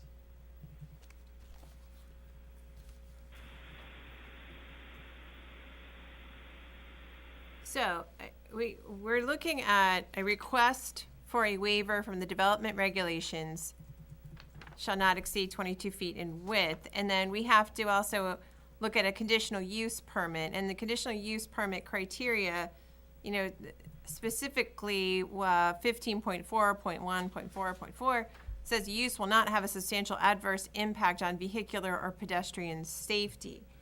And clearly, both the fire department, the building department, and the police department have concerns about the safety of this. Do you have any response to that?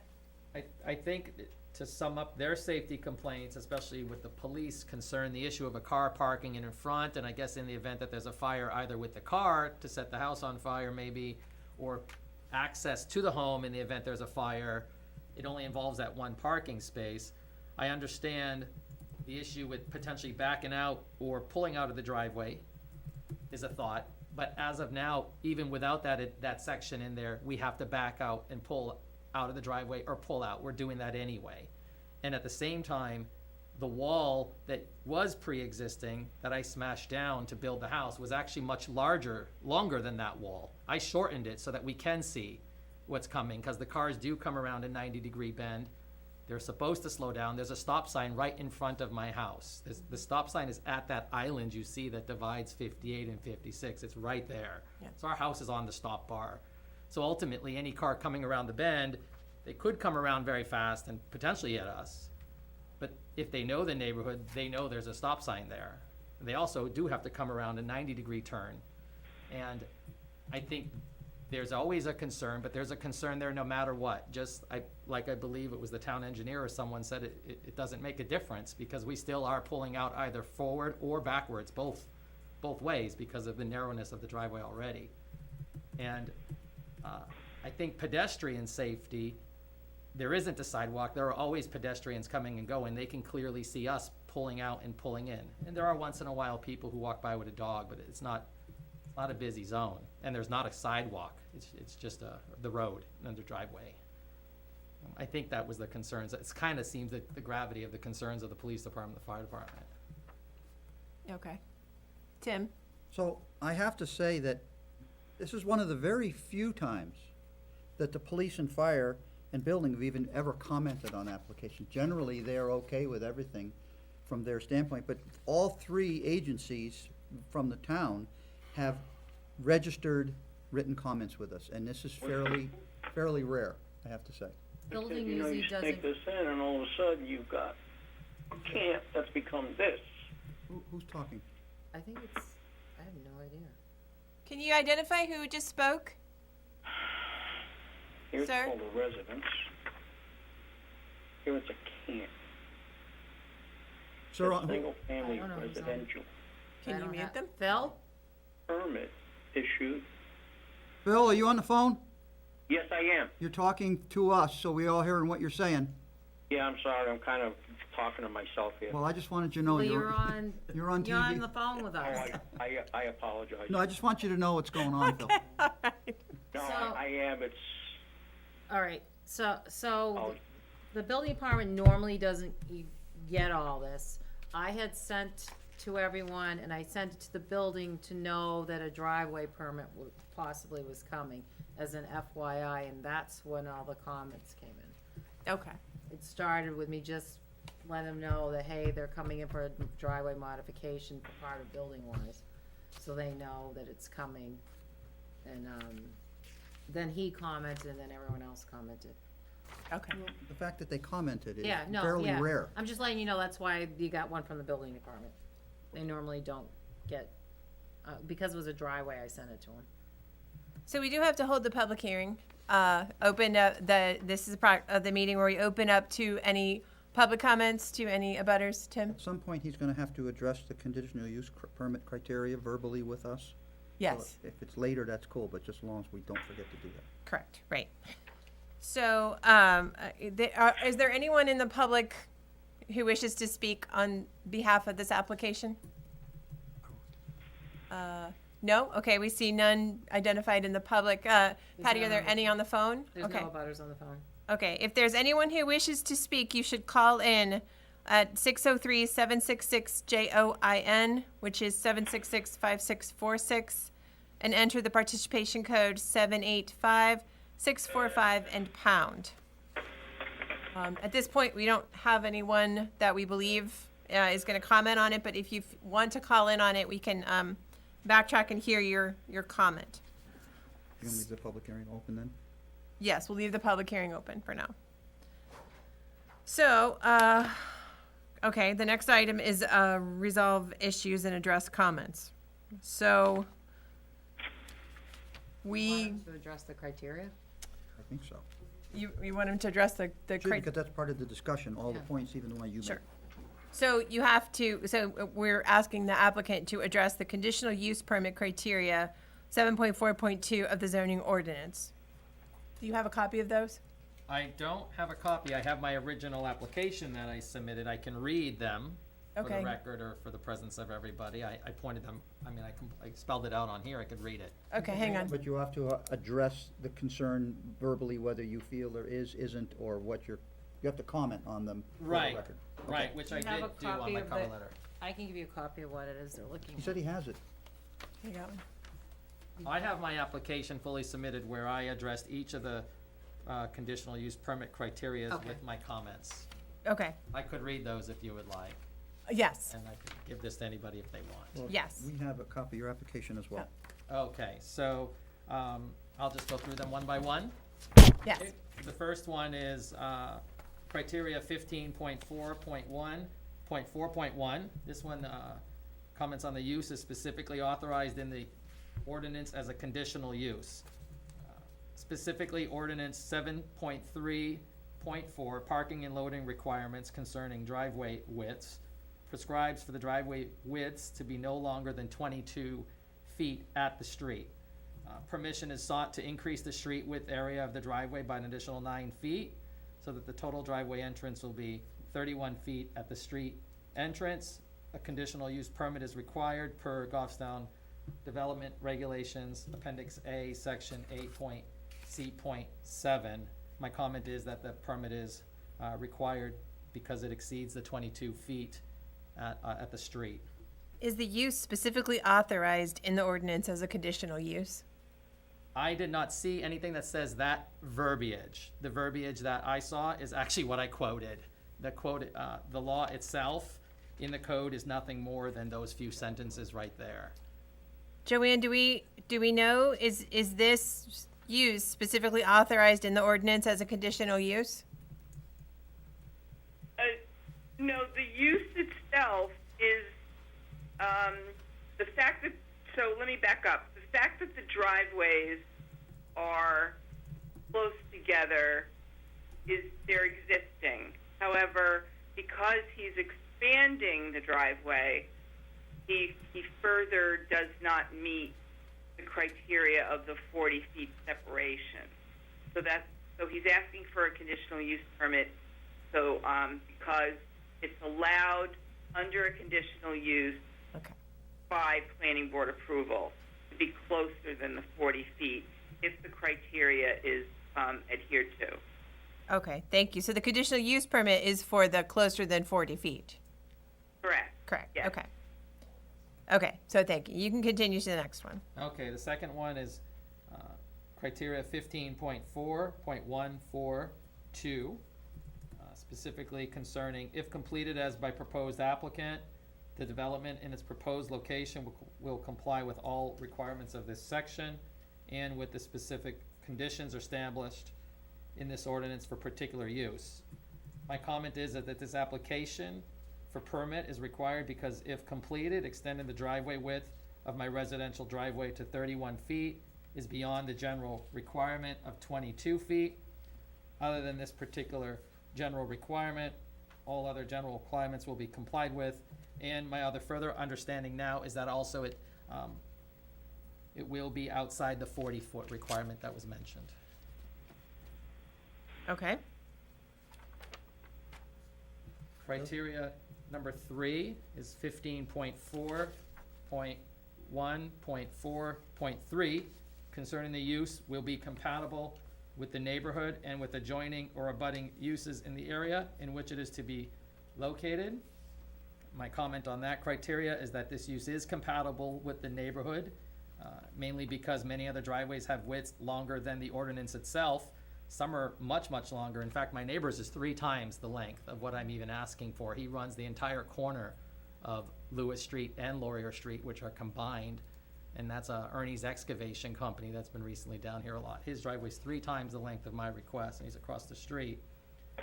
My abutter, which is my parents' house, their driveway is also almost 3 times the width of mine. And then multiple neighborhoods, multiple homes in the neighborhood exceed the regular width of 21 feet. Not all of them are as large. But I think on my street, it would be unnoticed by any abutters or even the neighbors. The next criteria is 15.4.1.44. Concerning the use will not have a substantial adverse impact on vehicular or pedestrian safety. My comment in there is that the extended width is to make the entrance or exit from the driveway safer. It's already had the wall redacted back. I'm looking to just pave the zone now. Safer for the residents when it comes in and out. I don't believe it's gonna impact vehicle or pedestrian safety in the area, mainly because I don't think there's much of a difference between us backing out now as we already do or pulling in. There's no sidewalk at the driveway that will be affected. There's a stop sign right in front of the house within 5 feet of the actual original driveway, and that already slows traffic on the street. And I also made a comment that the stop sign is in the opposite direction from the proposed with expansion, so we don't block any viewing of the stop sign if we were to even park a car there at all, if that was a concern. The next criteria is 15.4.1.4.5. This concerns the use will not have a substantial adverse impact on the appearance and visual quality of the surrounding neighborhood. In evaluating visual impact, the planning board can consider architectural 125 and design elements. Essentially, my comment is the same as 4.3 criteria. I don't think it's gonna have an adverse impact on the appearance, on the neighborhood. The extension is part of a newly developed property. It already improves the entire neighborhood, that and alone. The use is apparent in all the other properties surrounding us, and including abutters. And also, I think that the request for 9 feet is quite minimal concerning the use. The last criteria is 15.4.1.4.6. This one concerns the use will be adequately serviced by necessary public utilities and by community facilities and services of a sufficient capacity to ensure the proper operation of the proposed use. My comment about that one, at least to my understanding, is other than the actual touching of the street, if we were to pave it, no public utilities are affected at all. There's no drainage, there are no culverts, there is no curb. And just for your information, if it was to rain, the water flows right through the street already. I don't think curb or culverts or drainage will ever come to this location. And just since the police department and fire department commented, I think additional comment concerning public utilities. If there was ever an emergency, I think the fire department can easily access the house. If the house is at the street, almost, and at the same time they could access the main driveway. I don't think that this would have any issue concerning that. And that's it. That's the last of the criteria. Okay, thank you. Joanne, I have a question for you. I'm looking at the notes on page 8. The stipulation is of approval should we look at that, going that direction. All driveways are existing. The property is changing use from residential to commercial. That whole section, I cut and pasted and I screwed it all up. So the only one that you really need to look at is number 2, and it's not going from residential to commercial. It's residential and it's remaining residential. So disregard everything except for number 2. Okay. What page, Joanne? On page 8. For the all Page driveways are existing section, conditional use permit, 1, 2, and 3? Yes. And we're only worried about number 2? Yes. Number 2. So they're looking for a conditional use permit. Instead of 200, it should say 40. Right. I was wondering that, because we have a Where'd that couple come? places 200 feet. Right. So the conditional use permit being requested is that it does not meet the 40-foot driveway separation from another existing driveway. And that's the 40 Correct. feet with the abutting homeowner, of which is his parents' home. Correct. Gotcha. The waiver is for the width of the driveway exceeding the required, or the maximum 22 feet. And the conditional use is because it's 2 driveways close together, although they're existing, one is going to be expanding. Okay. And also, I guess I should also just point out that the expansion direction I'm going in is opposite from my parents. I'm not going towards them, I'm actually expanding outwards, so in reality, they're not affected when it comes to that. Right. Yes, that's correct. Okay. Board, do we have any comments? We have 2 actions in front of us. Take them independently. Yep, take them independently. You have to make sure you handle the public hearing before we make any decisions. So let's close the public hearing, right? We had no phone calls. Okay, so we had no one call in to comment on this application. There's no one in the meeting room tonight, so we are going to close the public hearing on this application. So as Tim pointed out, we have 2 actions that are being requested tonight, approval of the waiver and approval of the conditional use permit. Make a motion if you're ready. Tim, go ahead. Make a motion to grant the conditional use permit, which allows driveways to be closer than, which allow a driveway within 40 feet of another driveway on an adjacent lot. As the applicant has addressed all the concerns on the conditional use permit criteria satisfactorily. I'll second, David. All right, motion's on the floor and seconded. Anyone have any comment? Okay, we'll move it to a vote. David? Yes. Tim? Yes. Myself, yes. Sorry, Jim Raymond? Yes. Phil Devanza? Yes. Peter Jorgantis? Yes. Karen Hughes? Yes. Okay, motion carries on the conditional use permit. Waiver request. The applicant's requesting a waiver from Development Regulations, Section 8.7, shall not exceed 22 feet in width.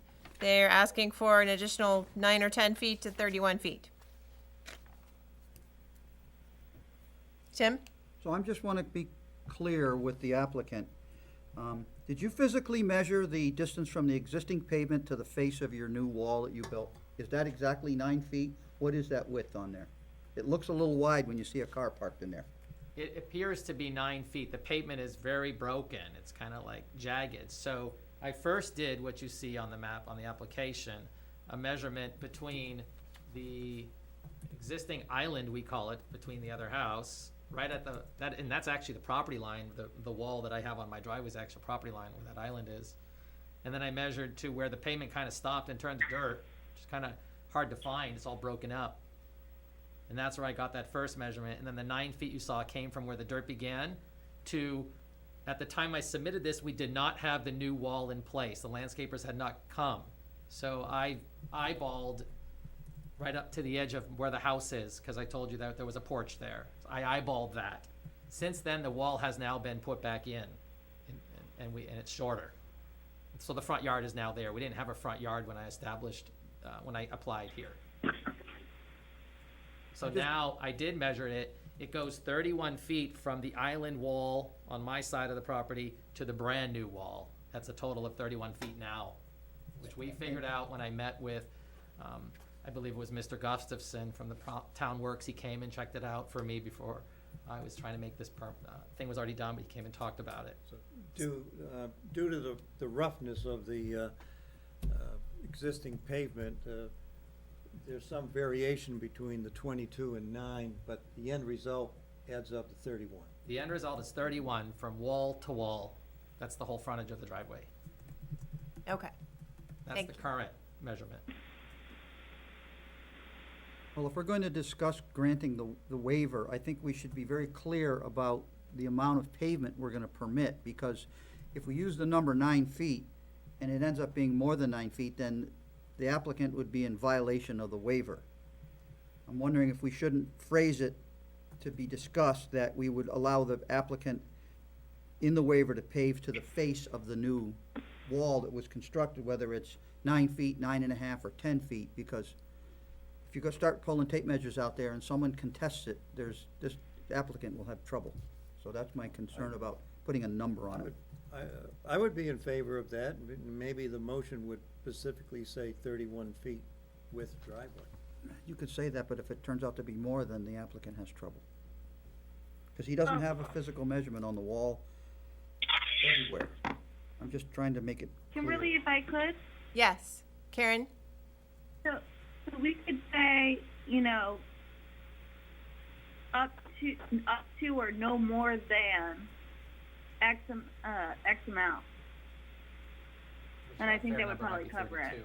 But I would also defer to Jim on that. To who? Jim? To Jim? Yes. Not defer to me. Okay. CIP guy. So would anyone like to discuss this more or make a motion? Kimberly, Yes? Joanne. So if this is approved, he still has to update his driveway permit, and Eric would normally go out there and do the measurements. So if you want to, give a broad number and then it's with approval by DPW, I think that would be okay. Final approval by DPW as far as in the field measurement. Okay. Can I also make one more comment, because I did modify the wall? Originally, when I eyeballed that, I did it straight from the house to the street, but I actually curved the wall in. So we didn't have like a straight wall with a mailbox in our view. So it could have actually been extended by a foot or now compared to what I wrote in there. originally. The well was only established maybe 3 weeks ago. Okay. This is why I'm bringing this up, because I don't think we can put exact numbers on it, because it won't help you in the end. You So can if you see in want a my motion, photo the I- curved wall. You want a motion, I'll make a motion. Okay. I'd like to make a motion to grant the waiver to allow the applicant at map 17, lot 235, to add a parking area and pave it to the face of the existing wall, and the final footage determination to be recorded by DPW when they perform the driveway modification permit. Okay, is there a second? Yes, I'll second. David? Okay, any discussion on the motion? All right, we'll take a roll call. David? Yes. Tim? Yes. Myself, yes. Jim? Yes. Phil? Yes. Peter? Yes. Karen? Yes. Okay, excellent. Motion carries. Okay, thank you. You are That's it. approved. Thank All right, you so thank you. much.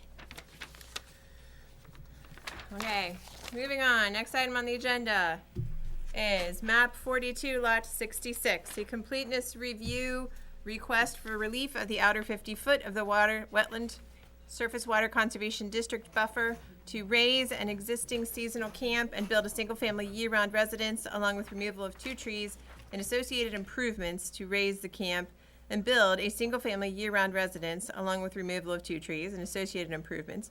Property is owned by Jean H. Gale Revocable Trust, located at 43 McFarland Road, a Class 6 road, zoned agricultural, with the Wetland Surface Water Conservation District overlay.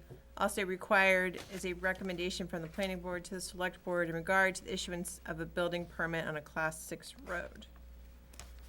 Okay, so first step is we determine if there are no regional impacts and accept the application as complete. Staff recommends the board determine there is no regional impact and accept the application as complete. Someone like to make a motion? I have a Tim, question- I have sorry. a question before we have a motion. Go ahead. Has this been in front of the Board of Selectmen yet? No. No, it will go to the Board of Selectmen after this hearing.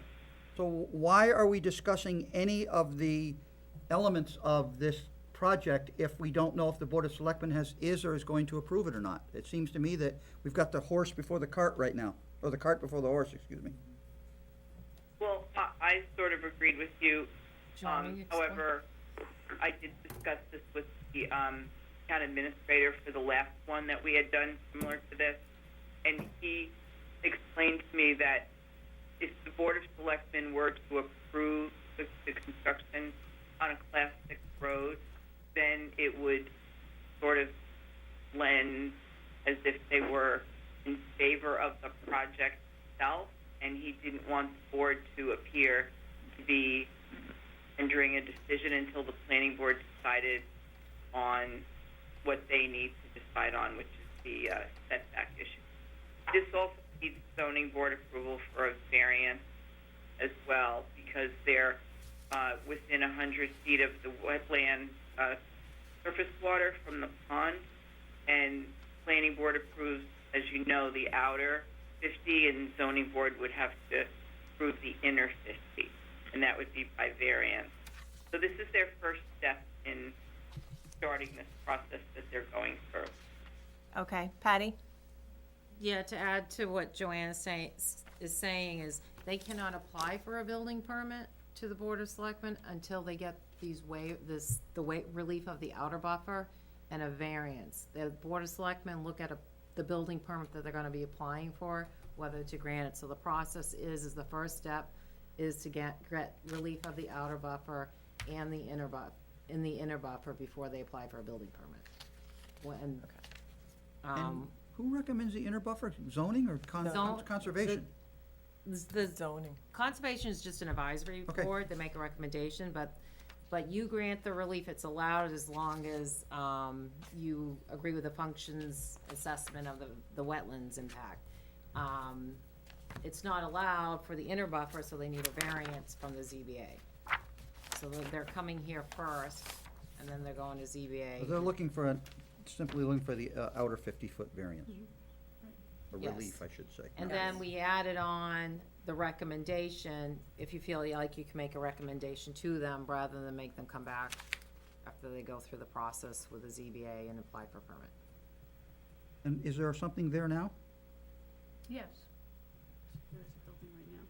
So you're gonna, the proposal is to raise the existing structure and add a new structure, Yeah. which is gonna be closer to the lake than the existing structure. Has the application been accepted by the board yet for review?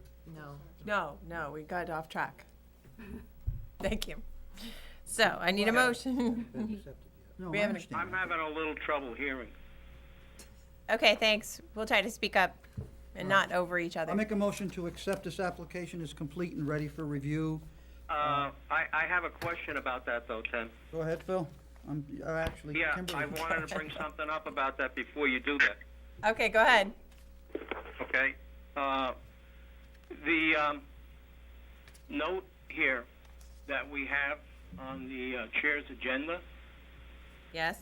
it says it's going to raise an existing seasonal camp and build a single-family year-round residence, okay? But that's another issue. And I don't know if it's actually complete. What do you feel is Because missing? It states on this relief form from the outer 50 feet of the 100 wetland, it says the existing land use, single-family residential. And it says it's a camp over there, and if you go to the application, the original application, hang on a minute, Phil, If we I'm go not to the- following you at all. You need to be clearer. Well, I'm going to the application that's been filed with the state. The shoreland impact permit that we're discussing, Okay. the approval date was March 3rd, 2016. And if you read in it, permit description, raise an existing camp and construct a 2-bedroom cottage. So, I think the other issue is going from a seasonal camp to a year-round residence. That's another issue. That's actually the issue before, for the select board with recommendations or comments from the planning board. That would be the second part of this hearing. Phil, I think we need to move it forward for discussion as the application as complete. I understand from what I understand, it seems like you're looking at maybe a difference in wording, but what you said seems to be very similar to what is here, and I think the intent is the same. They're going to raise a seasonal camp and build a single-family year-round residence. That's the application. That's for someone else to No, discuss. that's not what the application says that's been filled out. Existing land use on the front page of the paperwork that we got from the town. It says existing land use, single-family residential. Yeah, it's right here on the planning and It zoning. says right up here, proposed project details, single-family residential. You've got these other checks, there's an other, okay? But down here, it says existing land use, single-family residential. There's no mention of a camp. An existing land use is a camp. It just says it's a single-family residential. So that's Phil's objection. It should not be able to be checked single-family residential. So your concern is that it should not be noted on the application as a single-family residential? Well, the existing land use. The application filed with the state states a camp It just, the rest- 4.5 years ago when that was filled out. or that was approved by the state. It is a camp. The existing land use, where I seen where you said they wrote it, it should have been written down as a seasonal camp, they're just calling it probably more residential, because that's the intent is a residential use. And it's zoned for that use.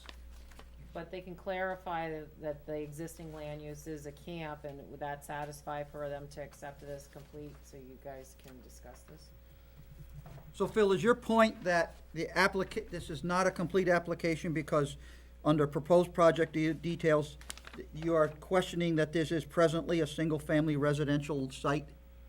Well, that's part of it, along with going from seasonal to it should be clear through here what this process is going through, especially when the application to the state 4.5 years ago stated that it was a camp. Well, can I clarify? It should be consistent. For notification, it was notified to the public and the abutters that they're going to raise an existing seasonal camp, and they're proposing to build a single-family year-round residence. Okay. It's just how they filled it out on the application. And there's also, under proposed project details, there's 4 boxes you could check. I mean, I suppose they could have checked other and noted camp, but they checked single-family residential as the existing land use. I guess I don't see there's much of a difference between a single-family residential and a seasonal camp, although I do understand your point, Phil, that there are slight differences. There's an intent.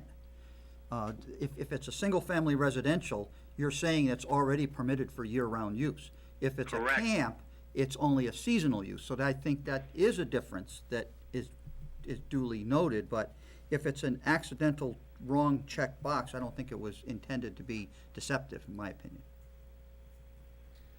Well, can you accept it with clarification that the existing use is a seasonal camp for acceptance purposes?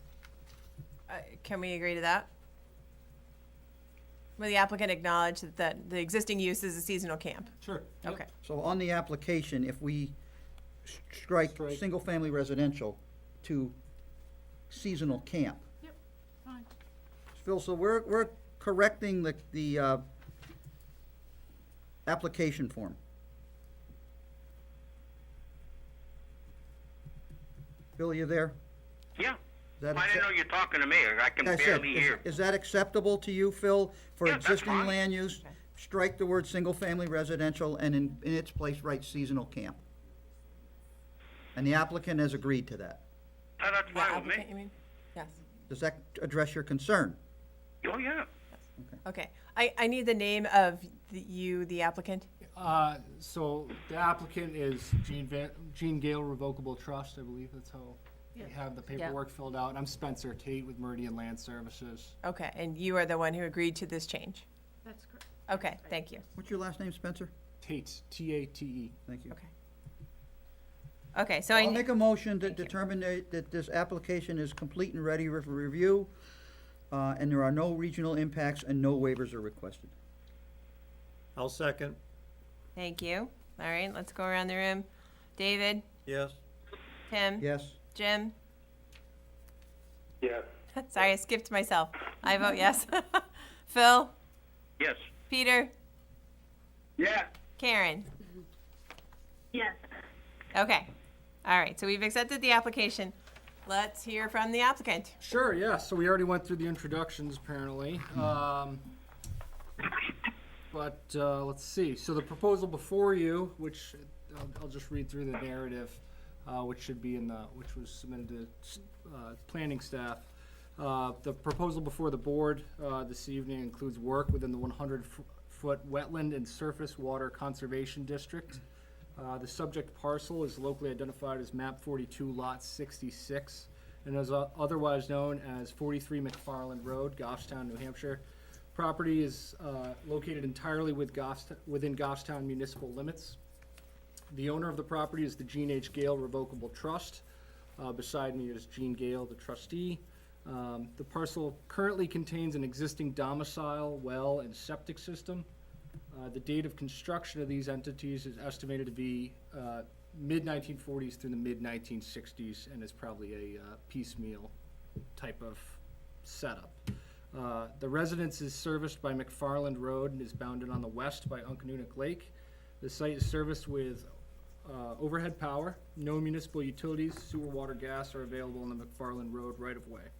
The parcel and its immediate abutters are zoned A, agricultural. Across the right-of-way, though, is Lot 161, which is zoned conservation and open space. The site is primarily wooded and has gentle topography sloping downgrade from east to the west towards the lake. Due to the lot configuration and size, there's no viable Goffstown compliant building envelope. The proposal intends to raise the existing structure, including portions of the structure that are within the 50 feet of Uncanunic Lake, in order to construct a new 24 by 36 foot residence. The driveway will be improved and consolidated to generate more pervious area on the parcel. The house will be serviced by a state-approved septic design. The prior septic design has lapsed. The 4-year approval has lapsed, but we're kind of still in a funny window where there's the still active shoreland approval. That DES file number is 2015-03101. That was the one that was cited earlier in the discussions. Erosion control measures are proposed, and all slopes and disturbance areas are to be stabilized throughout construction. The proposed project intends to replace the existing antiquated septic system, increase the separation distance between the domicile and the surface waters, and be a net reduction in impervious surface area. So we do intend to go on to the zoning board for some minor grading work within the 50-foot buffer, which triggers the variance request, and then go further on to the select board for request for the building permit on the Class 6 road. Gene Gale, who's with me, can speak a little bit more to the Class 6 component. I was the environmental consultant on this. I was the septic designer and the certified wetland scientist for this project. So if there's technical questions kind of revolving around that, I'm happy to hopefully shed some light. But Gene wanted to speak to the Class 6 status to kind of further give you guys enough information to Yeah, so I hopefully just want provide to a kind of recommendation. give you a little bit of flavor. I actually live next door to this property. And as you know, these properties on lakefront are very small. And so I actually bought the property next to me, which is this 43 McFarland Road. And the plan is to use it as more of a, kind of a guest house, I guess, is what we're thinking. More living space. I have 2 adult children with babies. And right now in our house, when they come over, it's, you know, extremely small. So gives them some extra space, gives us some extra space with this new place. So I've been on this property on Uncanunic Lake pretty much my whole life. I've actually owned where I am now for 35 years. So I'm familiar with this Class 6 road. We have an informal road association. I'm a treasurer on it for the past 15 years. We generate $2,500 to $3,000 a year from the local residents for snow plowing. There are about 10 permanent, full-time residents on McFarland Road. 13 owners, other properties on it, but most of them are year-round residents. So in terms of a lot of the comments that came out, in terms of you understand you're on a Class 6 road, obviously I've lived there. My husband has a New Holland tractor, and that allows us to really kind of maintain the road. And every year we have a road day. Everybody gets out with their blowers and their trimmers and clear the road. So we try to keep it in really good shape. And so we're very happy with it. And all we're looking to do is just get a little bit more living space because our family's getting a little bit bigger. So that's what we're proposing. Thank you. Mhm. Tim? Does this property fall under the jurisdiction of the Shoreline Protection Act? Yes. Yes. So you mentioned in here, in your application, along with cutting trees, we don't have any authority to approve anything unless you comply with Shoreline Protection Act regulations? Correct. So we're not involved with that? Yeah. Right. Even though it's in your application? Right, so the conservation, we did bring that up to the Conservation Commission as kind of a, I guess, more of a acknowledgement that we were doing that to keep everything above board, and they agreed as long as it's within the shoreland regulations. So you have to apply to them to cut trees, not us? Correct, and we have an active approval for that Okay. work. The second thing is, I noticed on your last plan, you show where the septic will go and where the new house is gonna go, and you show the existing well.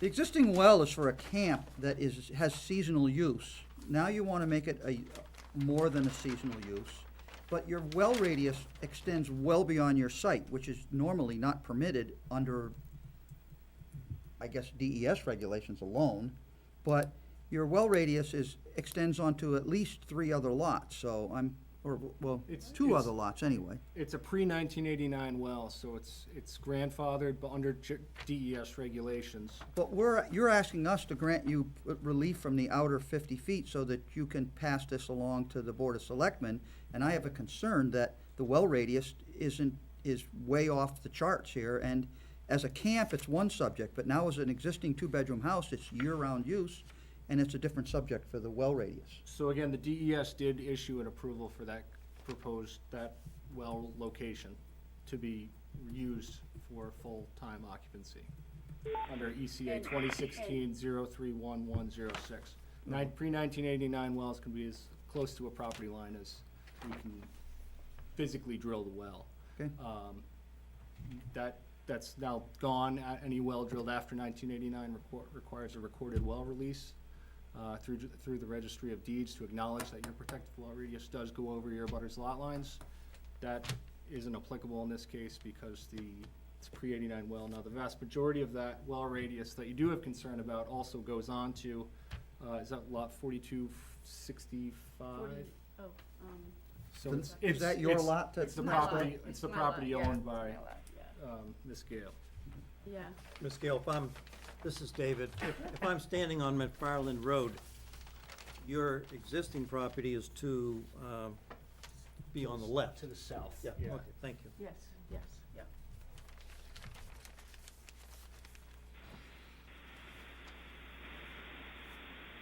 Okay, anyone else have any comments or questions with the applicant before we open the public hearing?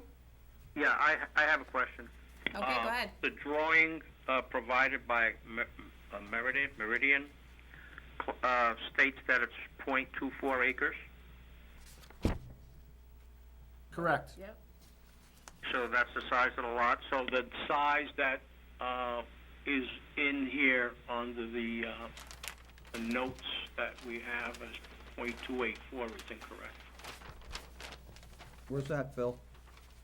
If you scroll down, it says recommendations to the select board, and it says the purchased property on 10/24/12, size of lot is 0.284. Thank you. Thank you. So that should be 0.24. So it should probably reverse. Instead of 284, it's supposed to probably 248. Okay, thank you. Okay, so we are going to open the public hearing. There is no one in the audience. As with the application prior, we will give anyone who was listening a chance to call in. You may call in at 603-766-JOIN or 766-5646. Once you call in, you'll need to enter participation code 785-645-pound. Anybody on the line, Patty? No. No one's on the line, according to Patty Yale, so we can continue our discussion and leave the public hearing open for a few more minutes and then close the public hearing.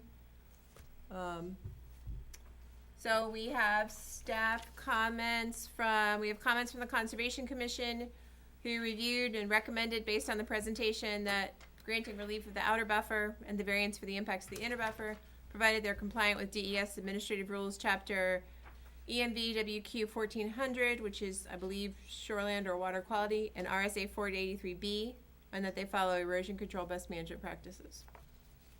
Assessing had no comments, police had no comments. DPW, Sarah, would you like to speak to the DPW comments? I'd just like to, add, I went to drive the road today just to put my eyes on it and to get an idea, because usually my first reaction on a Class 6 road is to be hesitant of recommending that someone live there full time because it's not maintained.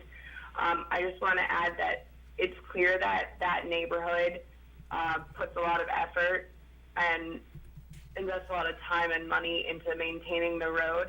While it is very narrow, and I could see the fire truck having some difficulty getting down there and turning around, it's not steep. They've upkept the road, and it's my understanding that they work together to clear the snow in the winter. So, just to speak towards the maintenance, it's obvious that they have put work into the road. Okay, thank you, Sarah. Do you want to comment on, your comment, the increase of impervious areas, some stormwater management is recommended, a stone trench along the driveway and around foundation? So typically,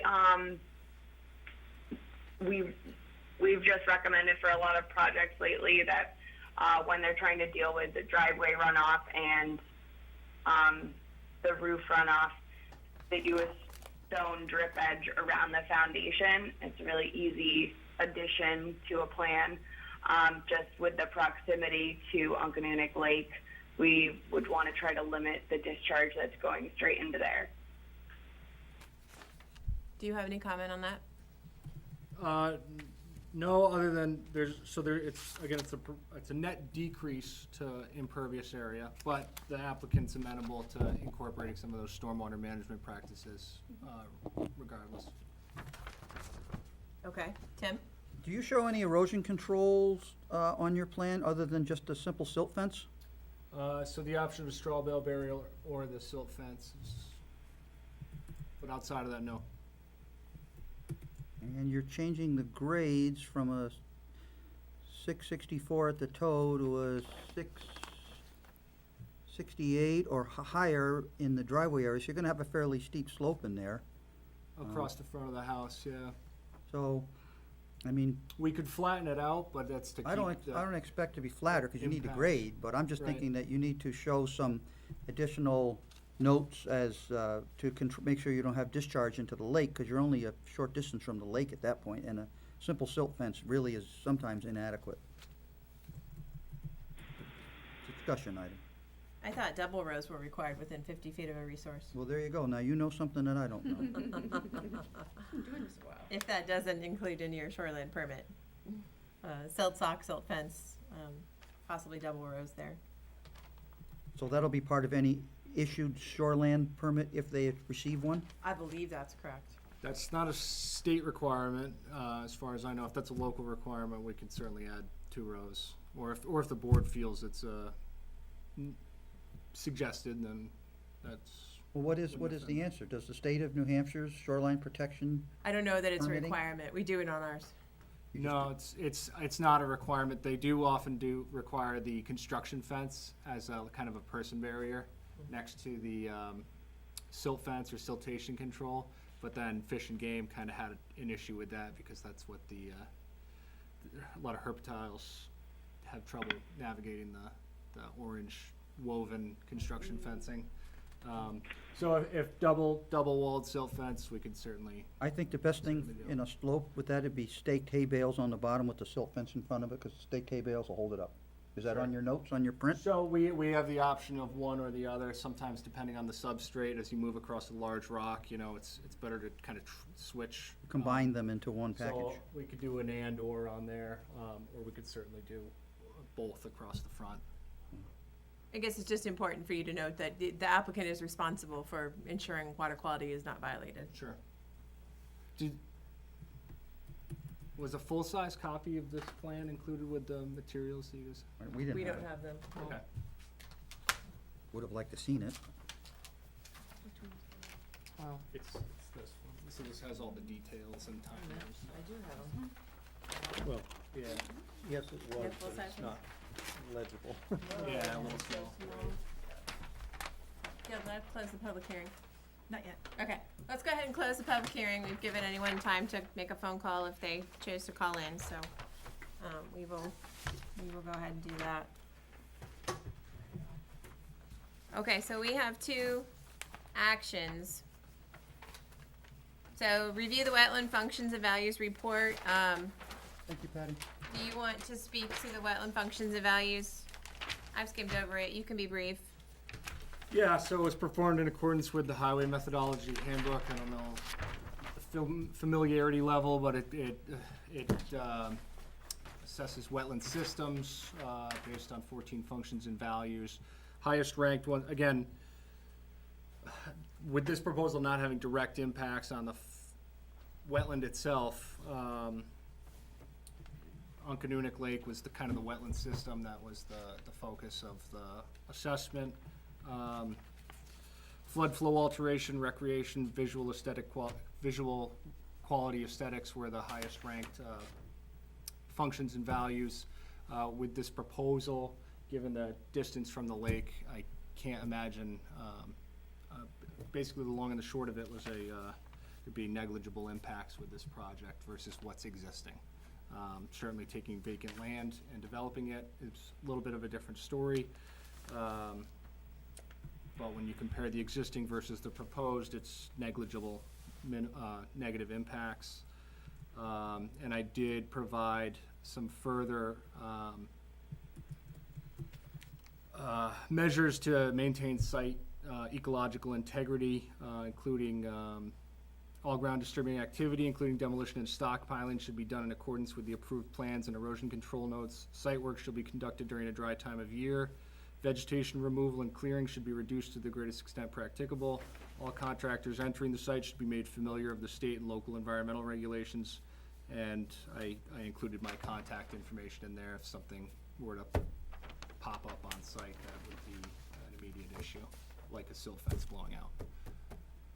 And to clarify, so all structures are outside of the 50-foot? With this proposal, yes. And so the only, and we're responsible for the 50 to 100, but from the 50 to the lake is only grading impacts. Correct. And yeah, even those stone trenches, if we do those, I'll probably just set those back a foot or two so that the perpendicular doesn't poke into the 50 feet. Okay. And so that can't be misconstrued as a structure. Okay, thank you. All right, anybody have comments, questions? Emily, this is Jim. Yes. Before you act on the motion, this is solely on the 50-foot. You look at the conditions as written. Some of them are not, they're not imperative. Number 7, Meridian has offered to be consulted throughout the project. What does that mean as a condition of approval? Are we requiring Meridian to be available? That was just taken verbatim off the wetlands report, but it doesn't mean anything as a condition. Similarly, on number 11, some stormwater management is recommended. We talked about that. Are we requiring something specific?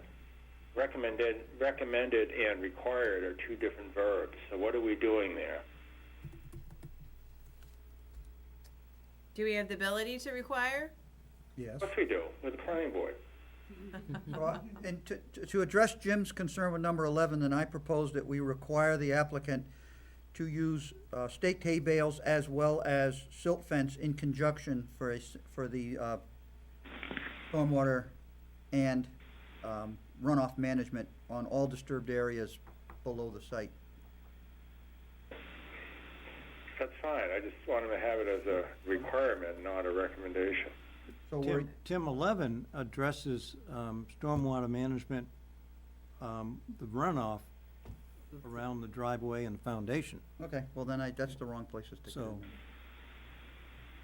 I think you're, I want to change the word from recommended to a requirement, so it's clear what they have to It needs to do. go into number 10, not number 11. Erosion control, best management practices. Okay, hold up, we got two things going on here.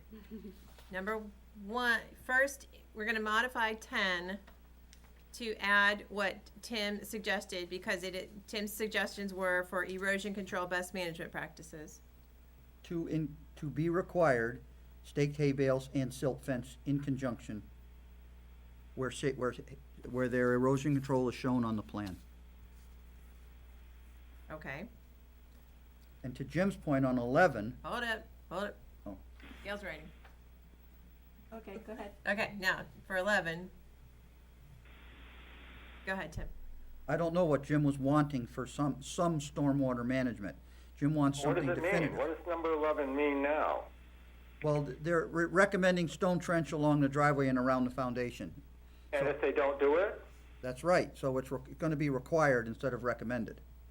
Exactly. If we're gonna require something, let's state it. If we're just recommending, let's say we recommend that it never rain in New Hampshire during my vacation, that doesn't do anything. So we'll revise number 11, take out the word some. Stormwater management is required via stone trench along driveway and around foundation.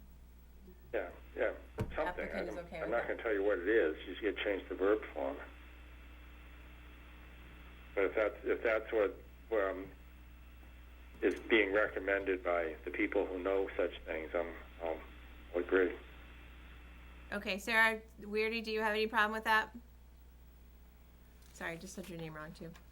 Yeah, I had one question too on something on that. The plan says a proposed two-bedroom house. It just says that on the plan with an arrow pointing to that. But there's nothing in there.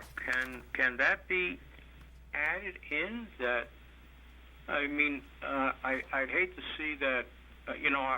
I'm looking at this with the understanding of, as it's been stated on the application, or in there, the permit description, it says raise existing camp, construct a two-bedroom cottage. I mean, to me, a two-bedroom cottage gives me, a semblance with that small parcel. It's under a quarter of an acre and have a two-bedroom cottage. But I would hate to see, a three-bedroom much bigger than what I envision on here. So can that be put in? Well, the plan shows the footprint of the structure. I'm sorry, I'm having trouble hearing you, Kim. So the plan shows the footprint of the proposed structure. I also believe, I'm pretty sure Mike Yergo said that the site wouldn't support a septic for larger than a two-bedroom home. And that's what the DES has approved for you, a Correct. two-bedroom septic? Correct. Okay, so you can't have a three-bedroom house? Okay.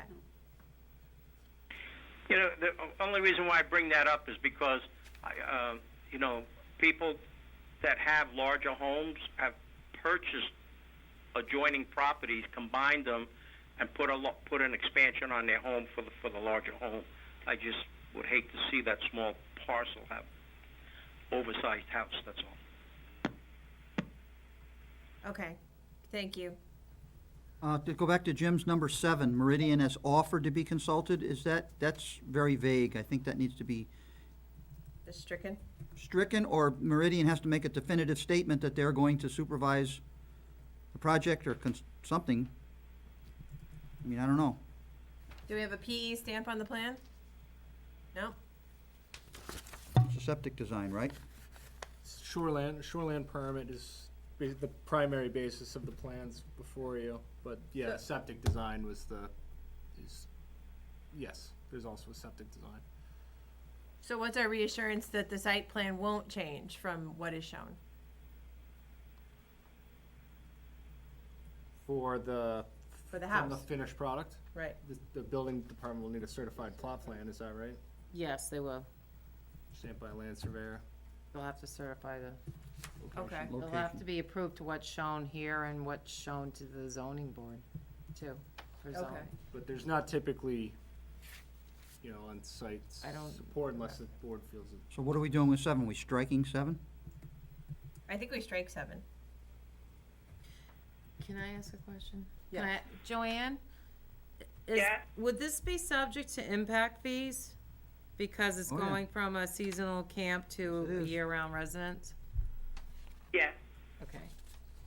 I just wanted to bring that up because we always have an issue with people not realizing they have to pay impact fees.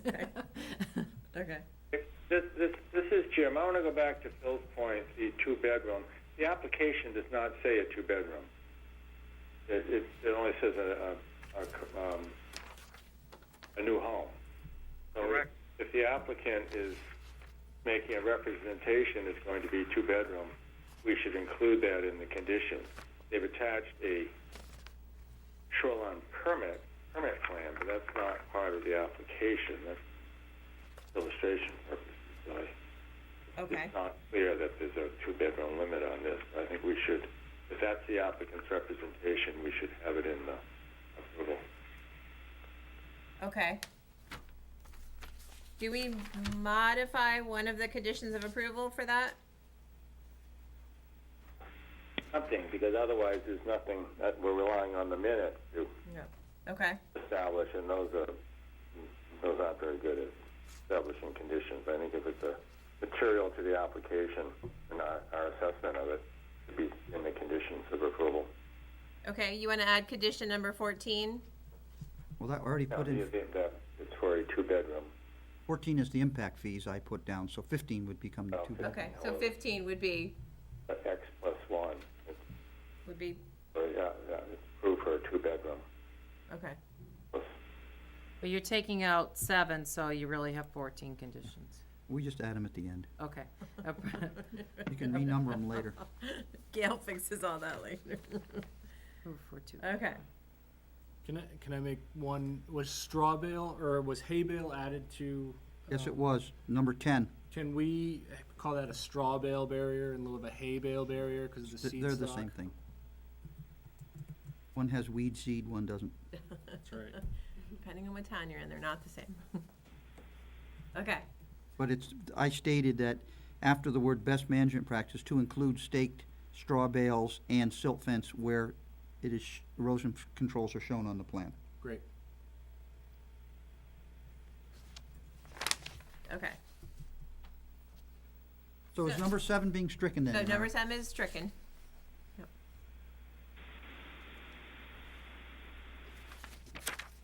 Okay, have we resolved all comments, or does anyone else have any comments or questions? Hmm.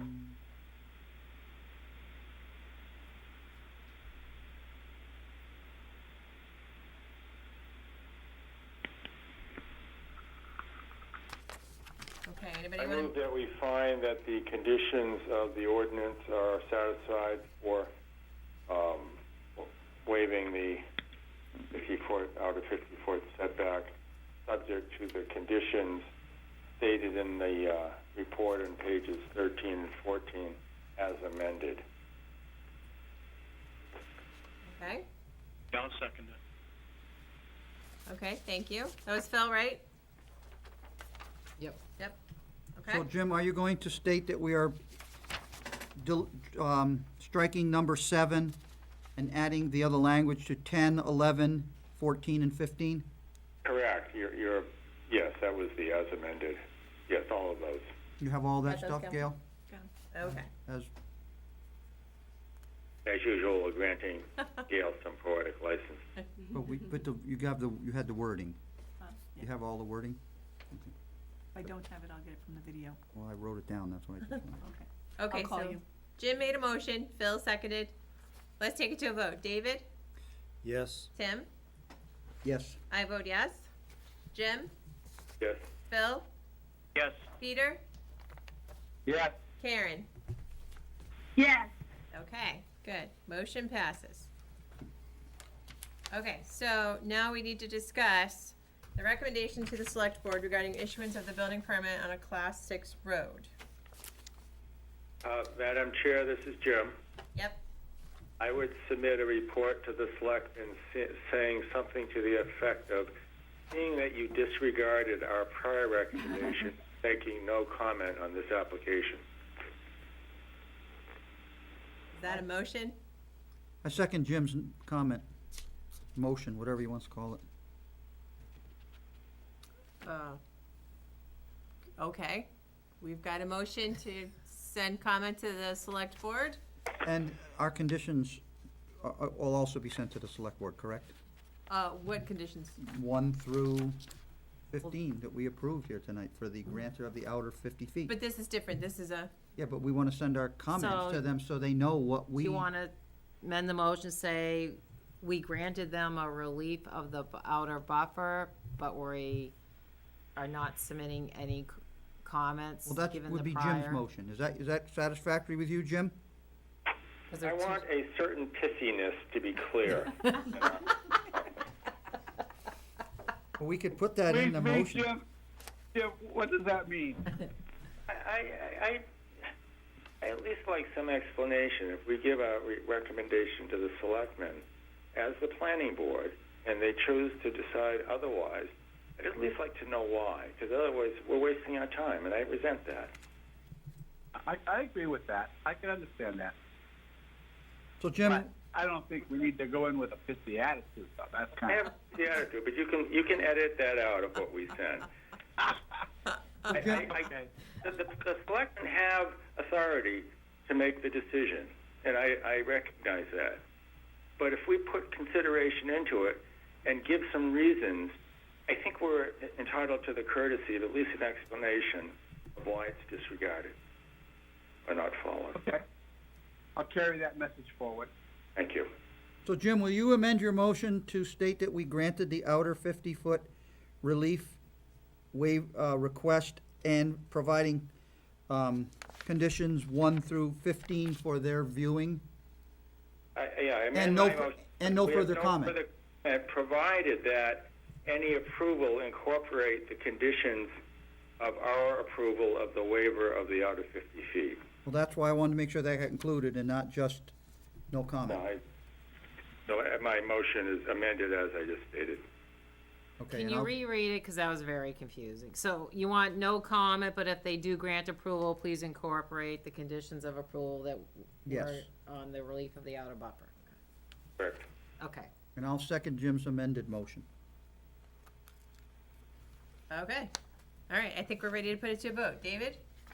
Yes. I lost my list. Tim? Yes? Me and Kimberly votes yes. Jim? Yes. Phil? Yes. Peter? Yeah. Karen?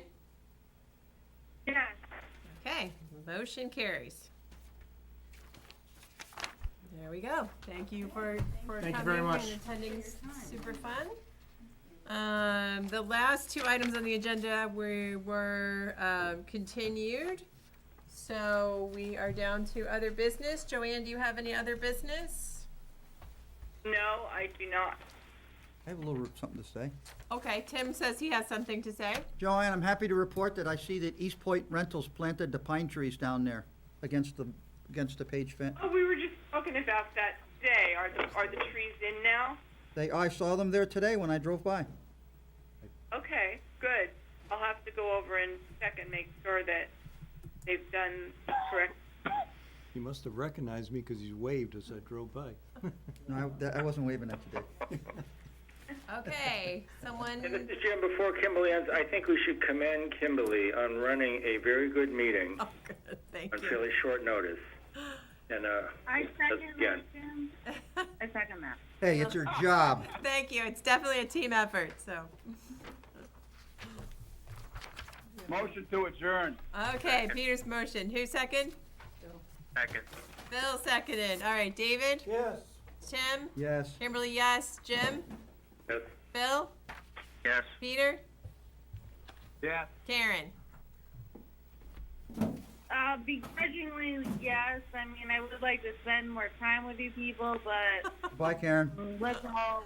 Good night, Karen. Go to bed, Karen. Thank you. Thank you, Good night, public. y'all. Everyone have a nice evening. Bye.